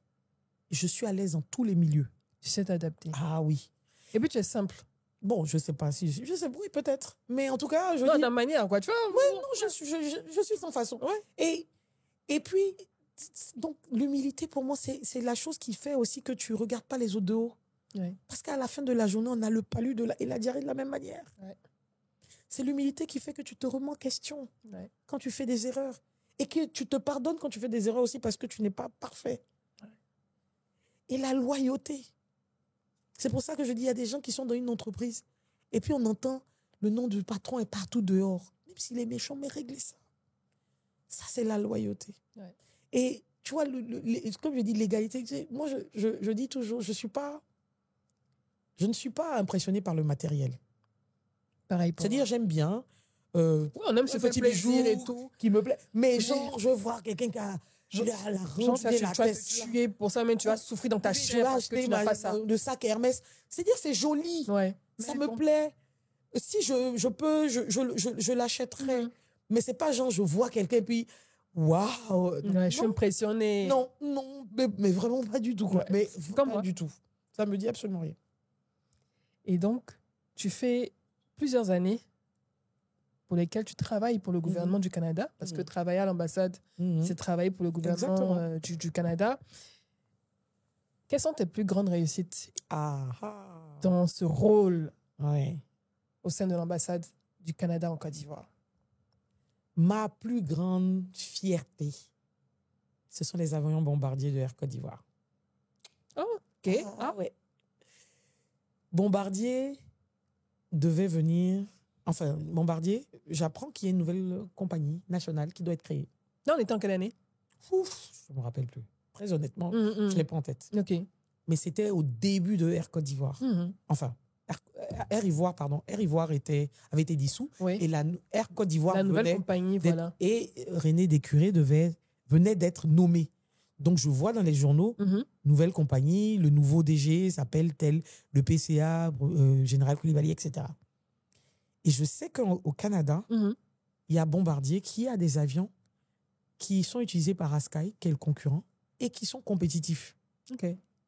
Donc, je contacte Bombardier. Je leur dis, il y a une nouvelle compagnie, il faut que vous veniez en Côte d'Ivoire. Ils disent que la Côte d'Ivoire n'est pas prioritaire. Ouais. Après, j'ai essayé avec des arguments. Ils disent, oui, ok, on peut venir, mais on n'a pas de visa. À l'époque, il n'y avait pas de e-visa. Donc, j'appelle un de mes grands frères, chéri Coco, Cheikh Karamoko, pour qu'il m'aide à rentrer en contact avec le ministre Ambak. Et je demande qu'on puisse leur donner un visa, qu'on leur permette de rentrer en Côte d'Ivoire et qu'on puisse leur donner un visa à l'aéroport. Et donc, c'est comme ça qu'ils viennent. Et j'organise un déjeuner à la résidence de l'ambassadeur où j'invite tous les acteurs, on va dire, influents du domaine de l'aéronautique en Côte d'Ivoire pour que Bombardier vienne présenter. Et je suis allée au Pullman, je me rappelle, à la réception, appeler M. Décuré dans sa chambre, lui dire que je l'invite le lendemain à un dîner, un déjeuner. Le monsieur, il a éclaté de rire parce qu'il se disait, mais c'est qui cette folle qui vient me déranger? Comment elle sait et tout? Je dis, non, je peux vous mettre un chauffeur à disposition, il faut que vous veniez. Et donc, on a organisé cette séance-là. Et puis après, bon, il y a eu toutes les négociations qui ont abouti à la vente des deux premiers avions, les Q400 qui vont à San Pedro, et ensuite de 2 autres. Donc ça, pour moi, c'était à l'époque avec l'ambassadeur de Varenne que je salue et à qui je rends hommage. Et donc, ça, pour moi, c'est ma plus belle réussite. Tu y es allé au culot, en fait. Ah oui. Et en plus, à l'époque, tu voulais travailler dans l'aéronautique. Oui. Et ce petit exploit-là, d'une certaine manière, t'a rapproché de ce secteur. Ouais. Non, ça, c'était beau. Et je rappelle, en mai 2012, la création de Air Côte d'Ivoire. Donc, c'était en 2002. Parce que c'était juste après. Oui, c'est vrai, parce que Mme de Varenne est partie en 2013. Donc, c'était dans cette période-là. Ah, tu es rapide, hein? Ah non, fact-checking. Quand même, hein? Yeah, tu vois. Sorry. Donc, il y a ça. Et puis, avec des collègues, on avait créé, en fait, une plateforme. Vous savez, moi, je dis, quand je suis dans un emploi, j'observe l'environnement. Et puis, après un certain temps, je me prépare au next step. Je suis comme ça. Je ne sais pas pourquoi j'ai pensé à ça tout de suite pendant que tu parlais. Parce que tu ressembles à ça. Ouais. Tu es toujours prête pour la next step. Exactement. Tu anticipes. Et je sais que tu dois être hyper chassé par les chasseurs de tête, tout ce genre de choses. Ouais. Hyper. Donc, je me suis dit, quand j'ai commencé à côtoyer le secteur minier, je me suis dit, c'est le secteur où je vais travailler après. Donc, il faut que je me forme. Il faut que je consolide mon réseau. Mais comment tu t'es dit que le secteur minier devait être la next step pour toi? Qu'est-ce qui t'a attiré dedans? Parce que je voyais l'impact que ce secteur-là pouvait avoir sur mon pays, la Côte d'Ivoire, et sur les populations. J'ai vécu au Canada. Qu'est-ce que tu as vu au Canada dans le secteur minier qui t'a Vous arrivez dans la ville de Nouraine, au Rwanda, 99% de l'écosystème tourne autour des mines. Ok. Et ça crée de la richesse. Et comme je dis, il y a l'impact direct, mais il y a tout le développement induit. Tout ce qui se... Je veux dire, aujourd'hui, à Dabakala ou à Zone, c'est la seule... ce sont les seules industries. Vous allez à Agbaou, à Divo, c'est les seules industries qui sont là. Donc, comment est-ce que les communautés, les populations peuvent capitaliser sur créer des commerces, Donc, ça, c'est pas de l'emploi direct, c'est pas de la fourniture de services directs, mais c'est tout le développement, on va dire, le ruissellement, l'effet de ruissellement de ces secteurs-là. Donc, je me suis dit, de toute façon, ça sera une décision de développer le secteur minier après l'agriculture. Il va falloir que je m'y prépare. Voilà, j'ai vu une opportunité. Et moi, j'aime beaucoup, j'ai une petite âme de pionnière, j'aime bien être... Oui, être first ever. Voilà. Ouais. Toi, tu es très comme ça. Toi, tu es très comme Yeah, ça. bien sûr, oui. C'est pour ça qu'on se comprend. Voilà. Donc, je me suis dit, il faut que mais pour se positionner, il faut être prêt. Parce que souvent, on n'est pas prêt et puis on veut les choses. Ouais. Donc, moi, pendant on va dire, j'ai travaillé à l'ambassade du Canada pendant 10 ans. Pendant 7 ans, je me suis formé. Je me suis préparé au next step. C'est-à-dire, je me suis dit, il faut que je me forme. Donc, je mettais à profit quand on allait dans des missions, des conférences. Moi, je faisais du tourisme parce qu'il y a beaucoup qui vont faire. Moi, j'allais à des ateliers pour comprendre la dynamique du secteur. J'allais à des événements pour pouvoir consolider un réseau. Parce que je sais qu'à certains niveaux, c'est des nominations, il faut que quelqu'un parle de tes compétences. Bien sûr. Et puis, donc avec des collègues, on a décidé de créer un événement francophone pendant Mining Indaba, qui est le plus gros événement minier en Afrique, qui se fait à Cape Town chaque année au mois de février. Et donc, on a créé Francomine. Parce qu'on voyait un peu les délégations de nos pays qui étaient un peu larguées dans un environnement très anglophone. Exactement. Donc, on s'est dit, on va créer une plateforme de discussion en français dans cet environnement anglophone. Et le premier ministre du Québec, l'ancien premier ministre du Québec d'alors, Jean Charest, c'est quelqu'un que j'aime beaucoup. C'est un peu comme un mentor, qui m'aime beaucoup aussi. Et je l'ai vu, je lui ai dit, écoute, Jean, je vais t'utiliser un peu. Je vais prendre ta photo comme guest, invité spécial et tout.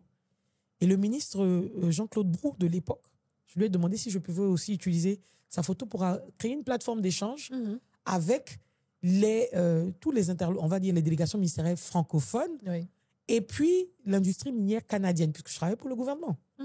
Et puis ils m'ont dit OK. Donc j'ai utilisé les 2 photos. Je me rappelle, j'étais dans un hôtel poivré de Cape Town. La moquette était un peu bizarre à l'époque parce qu'il n'y avait pas d'argent pour ça. C'était une première.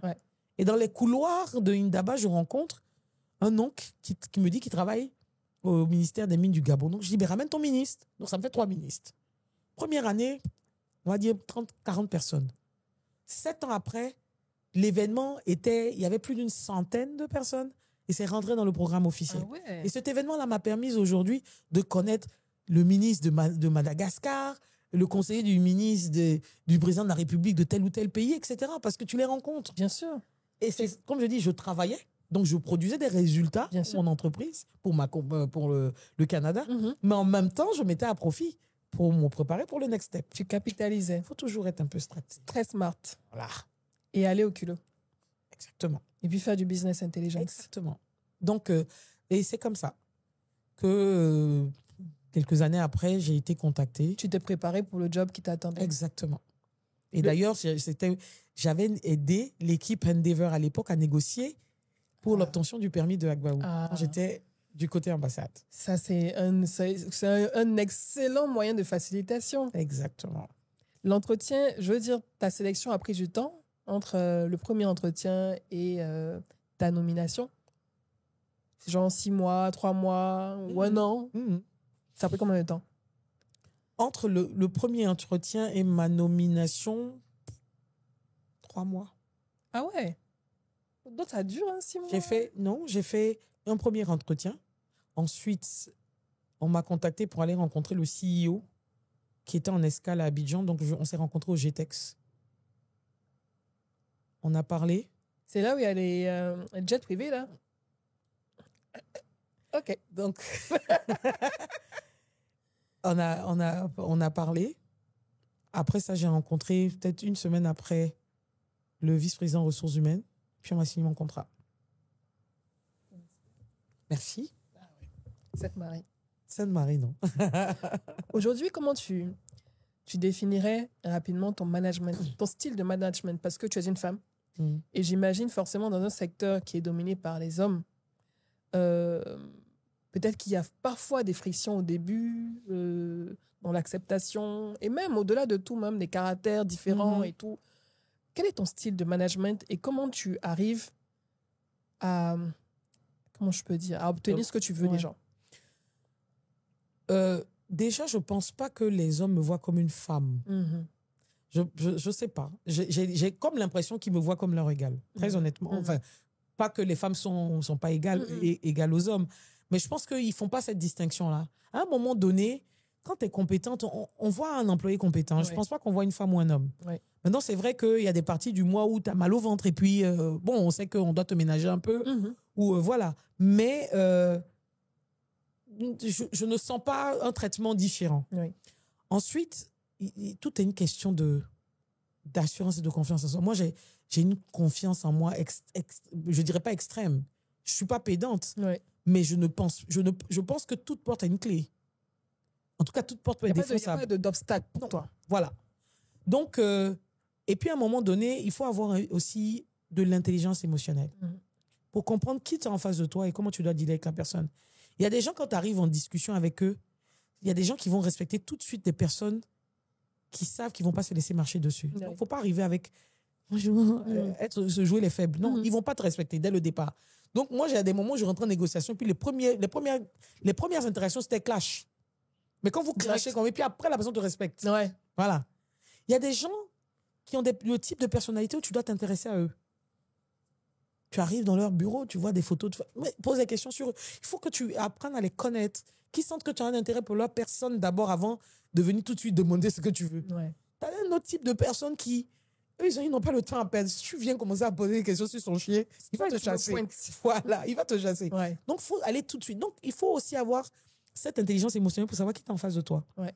Et c'est comme ça que tu peux aller rechercher, en tout cas, on va dire, c'est pas de la manipulation, mais en tout cas, emmener les gens à aller vers où tu veux les emmener. Et ça, c'est valable aussi bien pour des collaborateurs, pour des collègues, que pour des partenaires où vous êtes en négociation. Il faut s'adapter. Exactement. Et surtout avoir une très bonne intelligence émotionnelle. Ah oui. Comprendre les gens. Se mettre à la place des gens. Ah ouais. Analyser. Ce que beaucoup de personnes ne font pas, ont des difficultés à faire. Parce que je pense que c'est pas... Très honnêtement, avant, je pensais que c'était comme un acquis inné. Ouais. Mais je me rends compte que non, pas nécessairement. Ouais. Il y a des gens qui font pas exprès, qui n'arrivent pas à lire qui est en face de toi. Moi, j'arrive à détecter. Je me suis rarement trompée sur le fond. Et l'intuition aussi. Oui, j'ai une intuition qui est hyper forte. Donc, il y a des gens qui sont foncièrement bons, qui ont de belles âmes. Ouais. Tu vois, quand je les vois... Tu connectes avec leur énergie. Exactement. Tu sens que... Tu vois, moi, moi, une Chantal Fanny, moi, c'est ma mamie d'amour, je l'adore.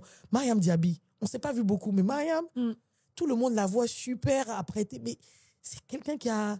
Elle est très focus, elle a un super bon fond. J'adore Alain Quadio. Ouais. Tu vois, c'est des gens qui sont authentiques. Même Stan. Oui. Stan a l'air super machin et tout ça. Oh, mais moi, il n'y a pas plus authentique que ce mec. Oui, totalement. C'est un grand frère, mais voilà, il est lui-même. Ouais. Et puis, voilà. Donc, moi, j'aime les gens. Nadine Blas, voilà. Oui. Intelligence émotionnelle. Oui. Mais chapeau. Moi, cette femme, j'apprends d'elle. Elle doit donner des masterclass sur comment se faire un réseau. Parce que la première chose qui m'a impacté, c'est en zénitude. Et elle avait été, je crois, superwoman et elle avait, dans son interview, parlé de « je suis stoïque ». Je pratique le stoïcisme. Je me dis, ah ouais. Ah ouais. Non, c'est une dame, ça, c'est une grande dame. Ouais. En tout cas, on en a à apprendre beaucoup d'elle. Énormément. Voilà. Donc, ça des gens... Moi, je m'inspire comme ça. Tu regardes et puis tu essaies de puiser. Parce que moi, il y a des choses que je ne suis pas. Et quand je regarde des Fabrice Awignon, professionnel dans l'os. Ouais. Mais le gars, quand il s'amuse, il s'éclate. Ouais. Et puis voilà, il vit sa life. Et je te parlais tout à l'heure de Eric Kakou. Kakou, oui. Eric Kakou, que j'ai reçu. Ce monsieur, cette intelligence-là, ouais. Mais d'une humilité. On arrive dans un endroit, c'est lui qui va prendre le micro, aller distribuer aux gens. Ouais. Jean-Claude Diplot. Pour moi, c'est un génie, ce monsieur, le président de la Chambre des Mines. Mais tu vois, tu regardes ces gens d'hommes, et puis tu en apprends. Et moi, je m'abreuve de ces gens-là, parce que tu ne peux pas vivre seul. Et puis, justement, je ne dirais pas, c'est une humilité que j'essaie de cultiver, de me dire qu'il faut que j'apprenne. Mais même toi, je t'observe. Tu ris. Ah bon. Je t'observe, je regarde. Mais attends, et dis, pour arriver à construire ce que tu as construit, mais attends, ce n'est pas des gens simples. Mais ça, c'est la bonne sorcellerie, là, comme on dit. C'est ça, voilà. Mais les gens sont là. Et comme je dis, au lieu de critiquer quelqu'un, quelqu'un si tu veux arriver au niveau d'une personne, ne le critique pas. Demande-lui comment il a fait. C'est tout. Tu lui demandes et tu observes. Et puis, s'il y a quelque chose que tu ne comprends pas, tu appelles. Ah, vraiment, excuse-moi, comment tu as fait comme ci, comment tu as fait comme ça? Mais nous, les gens sont champions dans s'asseoir. Et puis, celui-là. C'est l'impatience. Parce qu'on se dit, non, c'est pas possible. Ouais. Comme Karine Oulaïté le disait, sur le même fauteuil, on va te demander, mais c'est quoi ton couloir? C'est pas une histoire de couloir. Exactement. C'est une histoire de travail, de patience. Surtout la patience et puis la vision comme toi. Te préparer toujours pour ce que tu dois faire après. Et ça demande de la préparation, du travail et puis de l'analyse. Énormément d'analyse. Dernière question. Oui. On n'a pas vu le temps passer. Ça passe vite. Hein. Waouh. En dehors d'aller in situ sur la Figuée ou à Haïti ou travailler, faire des conf calls, collaborer, discuter avec les parties prenantes comme l'État au quotidien et tout ça. En dehors de ça, quand tu veux te détendre, qu'est-ce que tu fais? Je reste à la maison. Non, mais c'est la meilleure des choses. Non, c'est comme moi. Mais c'est grave. En fait, les gens ne s'imaginent pas. Comme moi. Moi, il y a des moments où je rentre vendredi, je sors dimanche pour aller à l'église, et puis c'est tout. Je suis une vraie pantouflarde. Hein. J'adore ça. Mais en même temps, moi, j'adore les voyages. Ouais. Ça, c'est évader. En fait, pour moi, le luxe, ce n'est pas dans le matériel. Ouais. C'est dans les expériences que tu t'offres. C'est pour ça qu'on se comprend, toi et moi. Ouais. C'est-à-dire que moi, tu sais, au lieu de mettre de l'argent dans un sac Hermès, je vais aller vivre une expérience avec les gens en Papouasie-Nouvelle-Guinée. C'est mon kiff, tu vois. Parce qu'on ne vit qu'une seule fois. Exactement. Ouais. Et puis, après, demain, je dis, tu arrives dans un endroit, mais tu ne peux pas être complexé par qui que ce soit. Parce que tu as vécu des expériences que personne d'autre n'a vécues. Ouais. Donc, ça, c'est-à-dire mon petit moment, mon travail, là. Je vais m'acheter des petits cadeaux de temps en temps, mais mes vacances, il faut que je voyage dans de bonnes conditions déjà. Il faut dans des bonnes conditions. Et puis, les hôtels où je vais, les destinations, j'adore l'eau. Donc, moi, j'ai fait pas mal d'îles des Caraïbes. Ah oui. L'année dernière, on était en République dominicaine. Avant ça, j'étais à Cuba, Mexique, Cancun. Enfin, moi, j'adore les Caraïbes. Ouais. Là, je vais aller un peu plus vers l'Asie, là-bas et tout. Mais voilà, pour moi, ce sont les expériences. C'est ça qui me fait vibrer, en fait. Pas dans les airs, lancer en parachute, ça, je n'ai pas des dents. Ou bien ça, faut tenter ça une fois aussi. Hein. De se jeter oui, on dit que c'est comme où on va faire ça, là. Moi, je vais avoir les pieds sur terre. J'aime manger. C'est pour ça que je suis un peu affoutu, là. Je vais aller dans les vrais restos, avoir tu sais, moi, j'aime bien découvrir des nouvelles cultures culinaires. Moi, ça ne me dérange pas de manger des araignées. Enfin, je veux dire, je peux tout essayer. Mon mari, contrairement à moi, lui, c'est le mec super... c'est-à-dire que... il est carré. Non, il aime son confort. Il n'aime pas tenter. Il n'aime pas essayer. On va en voyage. Un jour, on allait... Je ne sais plus dans quel pays on était. On allait chercher un restaurant ivoirien qui mange son attiéké poisson. Encore à l'extérieur, là. C'est-à-dire qu'il va manger, comme il dit, les autres nourritures. À un moment donné, si tu as trop duré, là, il faut qu'il mange une sauce ou bien son attiéké poisson, quoi. Ça, c'est mon doudou qui est comme ça, quoi. Ouais. Donc, voilà, c'est ça mon kiff. Moi, je suis très... En même temps, comme je dis, quand je suis à la maison, j'ai pas envie de sortir. Mais quand je suis dehors, j'ai pas envie de rentrer. C'est ça, c'est comme moi. Une fois que je suis dehors, c'est difficile pour moi de quitter la soirée. Exactement. Mais quand je suis à la maison, oui, pour sortir. Moi, j'ai trouvé même d'autres soirées. Ah bon, après, ici, je vais quelque part. En même temps. Enchaînons en même temps. Tu vois, enchaînons en même temps. C'est la même chose. Rapidement, mais tu parles de ton mari, tu es Madame Ouattara? Oui. Comment vous êtes rencontrés? Ça, c'est un podcast à lui seul. Hein. Rapidement avant la fin, parce que là, je veux savoir. Oui. Comment il a réussi à te conquérir? En fait, tu as fait... Tous les gens vont attendre jusqu'à la fin pour attendre le détail. Si il n'attend pas jusqu'à la fin, on raté ça. Non, mon mari, c'est ma plus belle découverte, très honnêtement. Je l'ai connu sur le dîner en blanc. Et le dîner en blanc, qui s'est arrêté un peu d'une certaine manière. Hein, oui. Avec mon asso éternel. Éric Mbois. Donc, on était 3 associés au dîner en blanc. Éric, ça, c'est le dîner en blanc de quelle année? 2000. Tu vois, quand j'ai connu moi. Les dates, c'est important. C'est important. 2015, je crois. Oui. Donc, Eric, Myriam et moi, donc on est les organisateurs du Dîner en blanc. Ça, c'était aussi chic, hein. une très belle expérience de vie pour moi, parce que j'ai j'ai pu connecter avec des âmes sœurs professionnelles. Eric, c'est mon âme sœur professionnelle. Ouais. On a une chimie et on est très complémentaires. Ouais. Dans Dîner en blanc, Eric, il s'occupait de tout ce qui était artistique, machin. Et moi, je gérais tout ce qui était Logistique et tout non, ça. la gestion même de l'événement. Ouais. financière, sponsor, toutes les ressources humaines, enfin, tout l'événement, je le gérais. Et toute la partie, puisque tout se faisait de manière digitale, c'était Myriam. Ouais. Donc, on avait vraiment une complémentarité qui a fait que ça a donné cet événement sans qu'on ait vraiment une structure installée, hein, qui était un des événements les plus courus à l'époque. Oui. Et donc, mon mari, logisticien, il est venu travailler pour le Dîner en blanc. Ah, et maintenant, travail puis. Oui, mais parce qu'il a eu... En fait, comme je dis, moi, j'aime... Je regarde dans le fond des gens. J'ai eu une crampe. J'ai eu mal au pied. Ok. Et puis, il est venu me sauver. C'est mignon. Ça fait. Il t'a tenu la main. Non, il m'a soulevé, tu vois. Ah non, Non, il m'a soulevé parce que je m'étais fait marcher. bobo. Voilà. Ouais. Je m'étais fait bobo. Ah, c'est chou, ça. C'est trop mignon. Et puis, il l'a pas fait dans une optique de Non, séduction. c'est juste pour t'aider. Voilà. Mais il a pris, il est venu, il m'a soulevé et puis il m'a, est-ce que ça va et tout ça. Et puis, en fait, c'est son professionnalisme qui m'a marqué. Parce que c'est un événement, c'est la première fois qu'il collabore avec nous. Mais quand les gens arrivent au dîner, ils sont choqués, ils sont un peu émerveillés, puis ils se laissent emporter par le flow quand ils arrivent, 3000 personnes qui arrivent en blanc et tout. Mais lui, il est resté focus. Je trouvais qu'il était pro. Et après, quand je demandais des points, il me faisait des points, mais au centime près, quoi. Ouais. Voilà telle chose, parce que il gérait la logistique. Et après ça, en fait, on est allé en boîte. Et moi, je faisais ma stage. Après le dîner blanc, le after en boîte. Ouais. Voilà. Et toujours after. Exactement. Et on est voilà partout. J'étais all over the place, comme on dit. Et le gars, il m'appelle à un moment donné. Il me dit, excusez-moi, je sors pas souvent. Mais quand je vous vois danser avec d'autres hommes, ça m'énerve. Il était direct comme ça? Oui. Attends, mais en même temps, quoi? Oui. Et il était avec un de ses amis qui faisait genre, mon Dieu, on est foutu, quoi. Je suis en train de. Mais c'est la catastrophe, genre. Attends, mais il a, comment on dit, il n'a pas eu froid aux yeux, quoi. En fait, il m'a vu comme une femme. Il m'a pas vu comme la promotrice de l'événement ou Qui bien donne des ordres, la qui dit de personne. faire ci. Voilà. Il m'a vu comme sa femme. En fait, à ce moment-là, il me parlait comme, écoute, tu t'amuses, ne t'amuse pas trop à celui-là. Oui, il était déjà prêt. Mais et puis, il me l'a dit, puis il allait s'asseoir. Ça te déstabilise parce que toi, Bien tu sûr. as de Moi, je suis dans l'autorité, une position tu as du d'autorité. caractère et tout ça.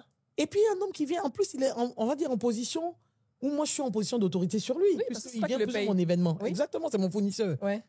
Et puis, il vient me dire ça. Et puis, il va s'asseoir. Mais je peux te dire que toute la soirée, j'ai fait attention à son regard. Pour être sûr que je me disais, bon, faut pas que je danse trop. Donc, quand quelqu'un vient, la personne m'attrape un peu, j'enlève ma main. Non, il est stratège. Non, mais en fait, tu vois, c'est ça, Edith. C'est qu'il a même pas fait ça par stratégie. Quand tu vas... Ça venait du cœur. Voilà, c'est-à-dire qu'il a fait vraiment naturellement. Il a fait naturellement. Et donc, après, j'ai tout fait pour le décourager. Je lui ai dit, écoute, moi, je suis en couple avec quelqu'un d'autre, cherche-toi et tout. Et puis, à un moment donné, je me suis dit, je ne peux pas faire les mêmes erreurs que dans mon passé. Le mariage est trop important pour que je me trompe. Oui. Donc, moi, il y a des choses pour lesquelles je ne m'amuse pas avec la prière. Au-delà de tous mes heures, machin, si le mariage est tellement important que je ne peux pas me louper. Et la personne qui voit derrière ce que moi, je ne vois pas, là, c'est Dieu. Oui. Donc, il faut qu'il me guide. Et je lui demandais des indices. Donc, j'avais des prétendants, bien entendu. Bien sûr. Il y avait des pointeurs. Ah. Et donc, je peux dire que j'ai épousé mon mari, je suis tombée amoureuse de ses valeurs. Parce que tout nous oppose. Je vais être très franche. On ne vient pas du même milieu social. Il n'a pas fait MBA comme moi. Il n'a pas... J'ai dit niveau BTS, famille, on va dire... Très bonne famille, mais modeste. Mais famille avec justement des valeurs sûres.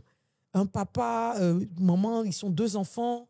Tu vois, on va dire un peu famille comme ça. Ils habitaient à Yopougon. Moi, je ne connaissais pas Yopougon. Et puis un jour, je vais le voir. Enfin, il joue au basket. Donc, C'est un point aussi. bien sûr. Il joue au basket, donc je décide d'aller voir un match de basket. Et j'appelle un de mes cousins, accompagne-moi au match de basket. Mon cousin me regarde genre, on va faire quoi un match de basket à Yopougon, toi rouge? Non, je vais aller regarder. Et donc, j'arrive, le gars, quand il me voit, bien entendu, il va Comment ça, il va oui. dunker, tu vois, les trucs comme ça, il fait des bisous de loin. Tu sais, en tant que go, tu es content, tu as... Tu te sens valorisé. Tu souris un peu façon... Je l'ai amené jusqu'ici. Exactement. Et après, il me dit, est-ce que tu peux m'accompagner chez moi? Et tout. Et j'arrive chez lui et je vois, en fait, son père qui était malade. Feu, son père. Papa, qui était malade, mais vraiment très amaigri. Et le monsieur, il avait un cancer et il était vraiment, vraiment malade. Et il était rentré parce qu'il devait le nettoyer, son père, le changer. Et sa mère avait fait un AVC. Et lui, il avait quitté son appartement pour aller rester avec ses parents pour s'occuper d'eux. Je me suis dit, quelqu'un qui fait ça, c'est quelqu'un qui pourra s'occuper de moi. Ouais.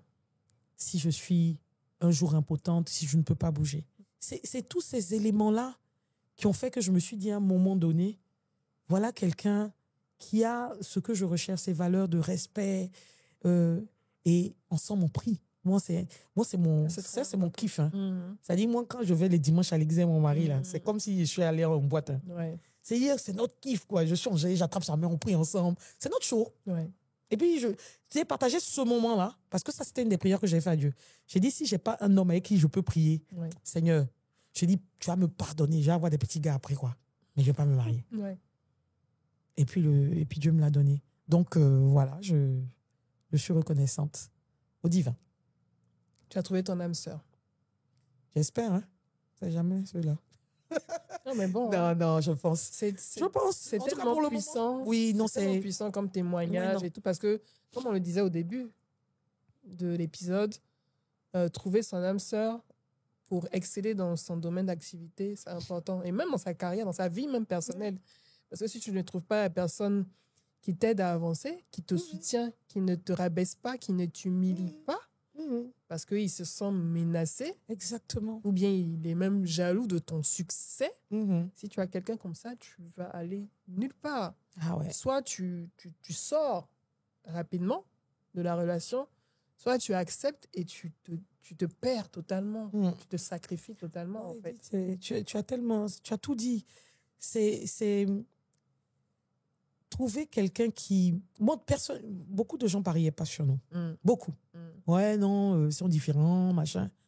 Et puis, comme je dis, il faut une très grande confiance en soi pour être avec une femme comme moi. Ouais, faut, comme on dit, pas forcément avoir du caractère, mais il faut être ouvert.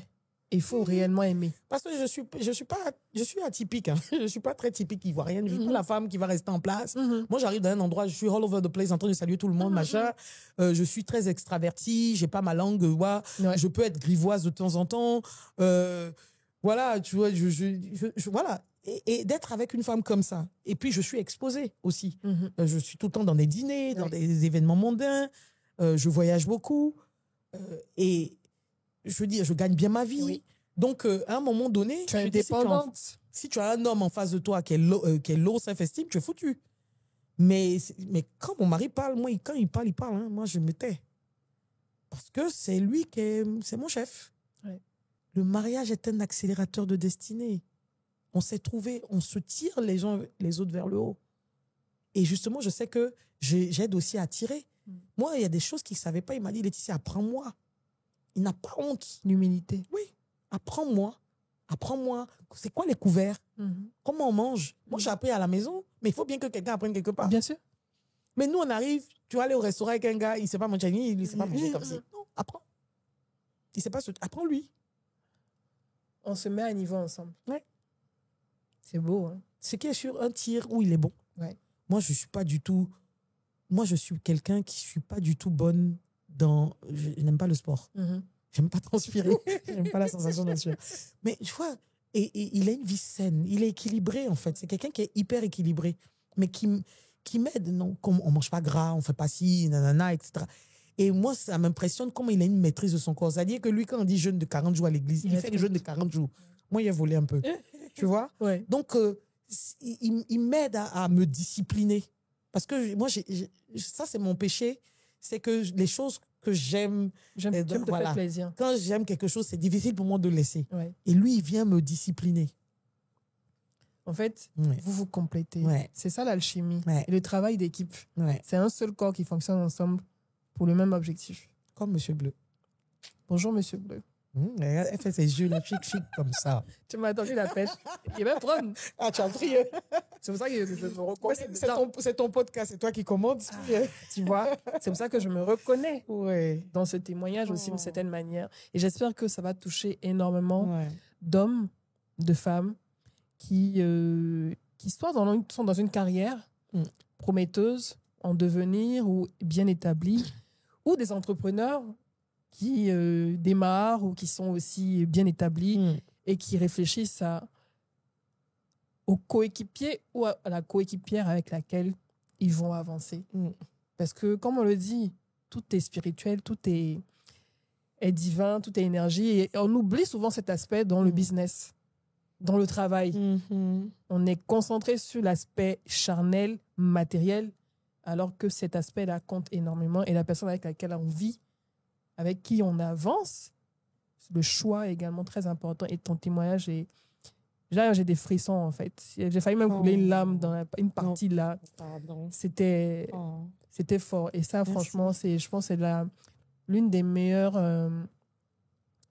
expériences racontées en termes de relations humaines et de vie de couple et de rencontres également. Et j'espère que ça va beaucoup vous inspirer, que cette partie également va beaucoup vous toucher.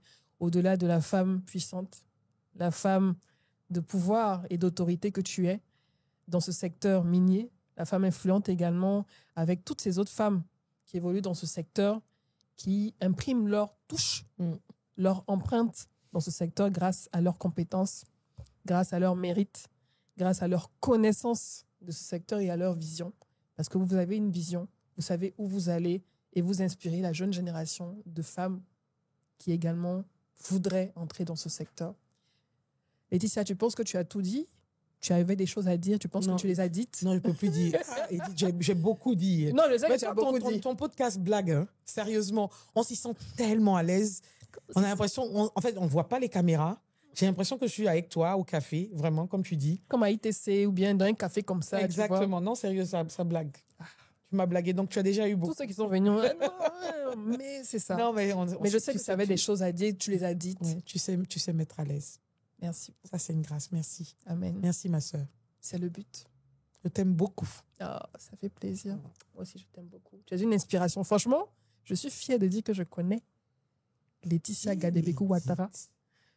En plus, on a vécu, en tout cas, pour l'époque où j'étais, moi, j'étais à la Riviera Golf, Riviera Jardin, Île-Lobé, depuis 1992. Et j'ai quitté il y a peut-être 5-6 ans. Et tout ça. Donc, les Gadebekou, c'est une grande famille. En plus, c'est Sainte-Marie, avec Vanessa et tout. C'est ça nos grandes sœurs. Hein. Et tout ça. Donc, franchement, je suis honorée de t'avoir reçu dans cet épisode, d'avoir pu découvrir un peu plus sur ton parcours et d'avoir pu le partager aux abonnés de la chaîne. Et je sais que dans les commentaires, vous allez également partager vos impressions, partager aussi vos témoignages. Et j'espère que parmi vous, des personnes qui se posaient des questions sur ce secteur, le secteur minier, le secteur de l'or, et même au-delà, parce qu'il y a le pétrole, il y a toutes les autres industries extractives, que ce partage d'expérience vous aura boosté et vous aura donné des pistes. Après, le reste, ça dépend de vous. L'information, elle est accessible. Le ministère, les entreprises qui sont sur place et tout ça, vous avez la possibilité de pouvoir poser vos questions par la suite. Merci. On se verra dans d'autres occasions. Et moi, je vous dis à bientôt pour un autre épisode. D'ici là, n'oubliez surtout pas, comme j'aime à le répéter, de cliquer sur la cloche de notification pour recevoir les alertes des prochains épisodes, de vous abonner à la chaîne si ce n'est pas encore le cas. D'ici la fin de l'année, on doit atteindre les 50 000 abonnés. Je compte sur vous. Et surtout, de partager cet épisode comme vous le faites d'habitude.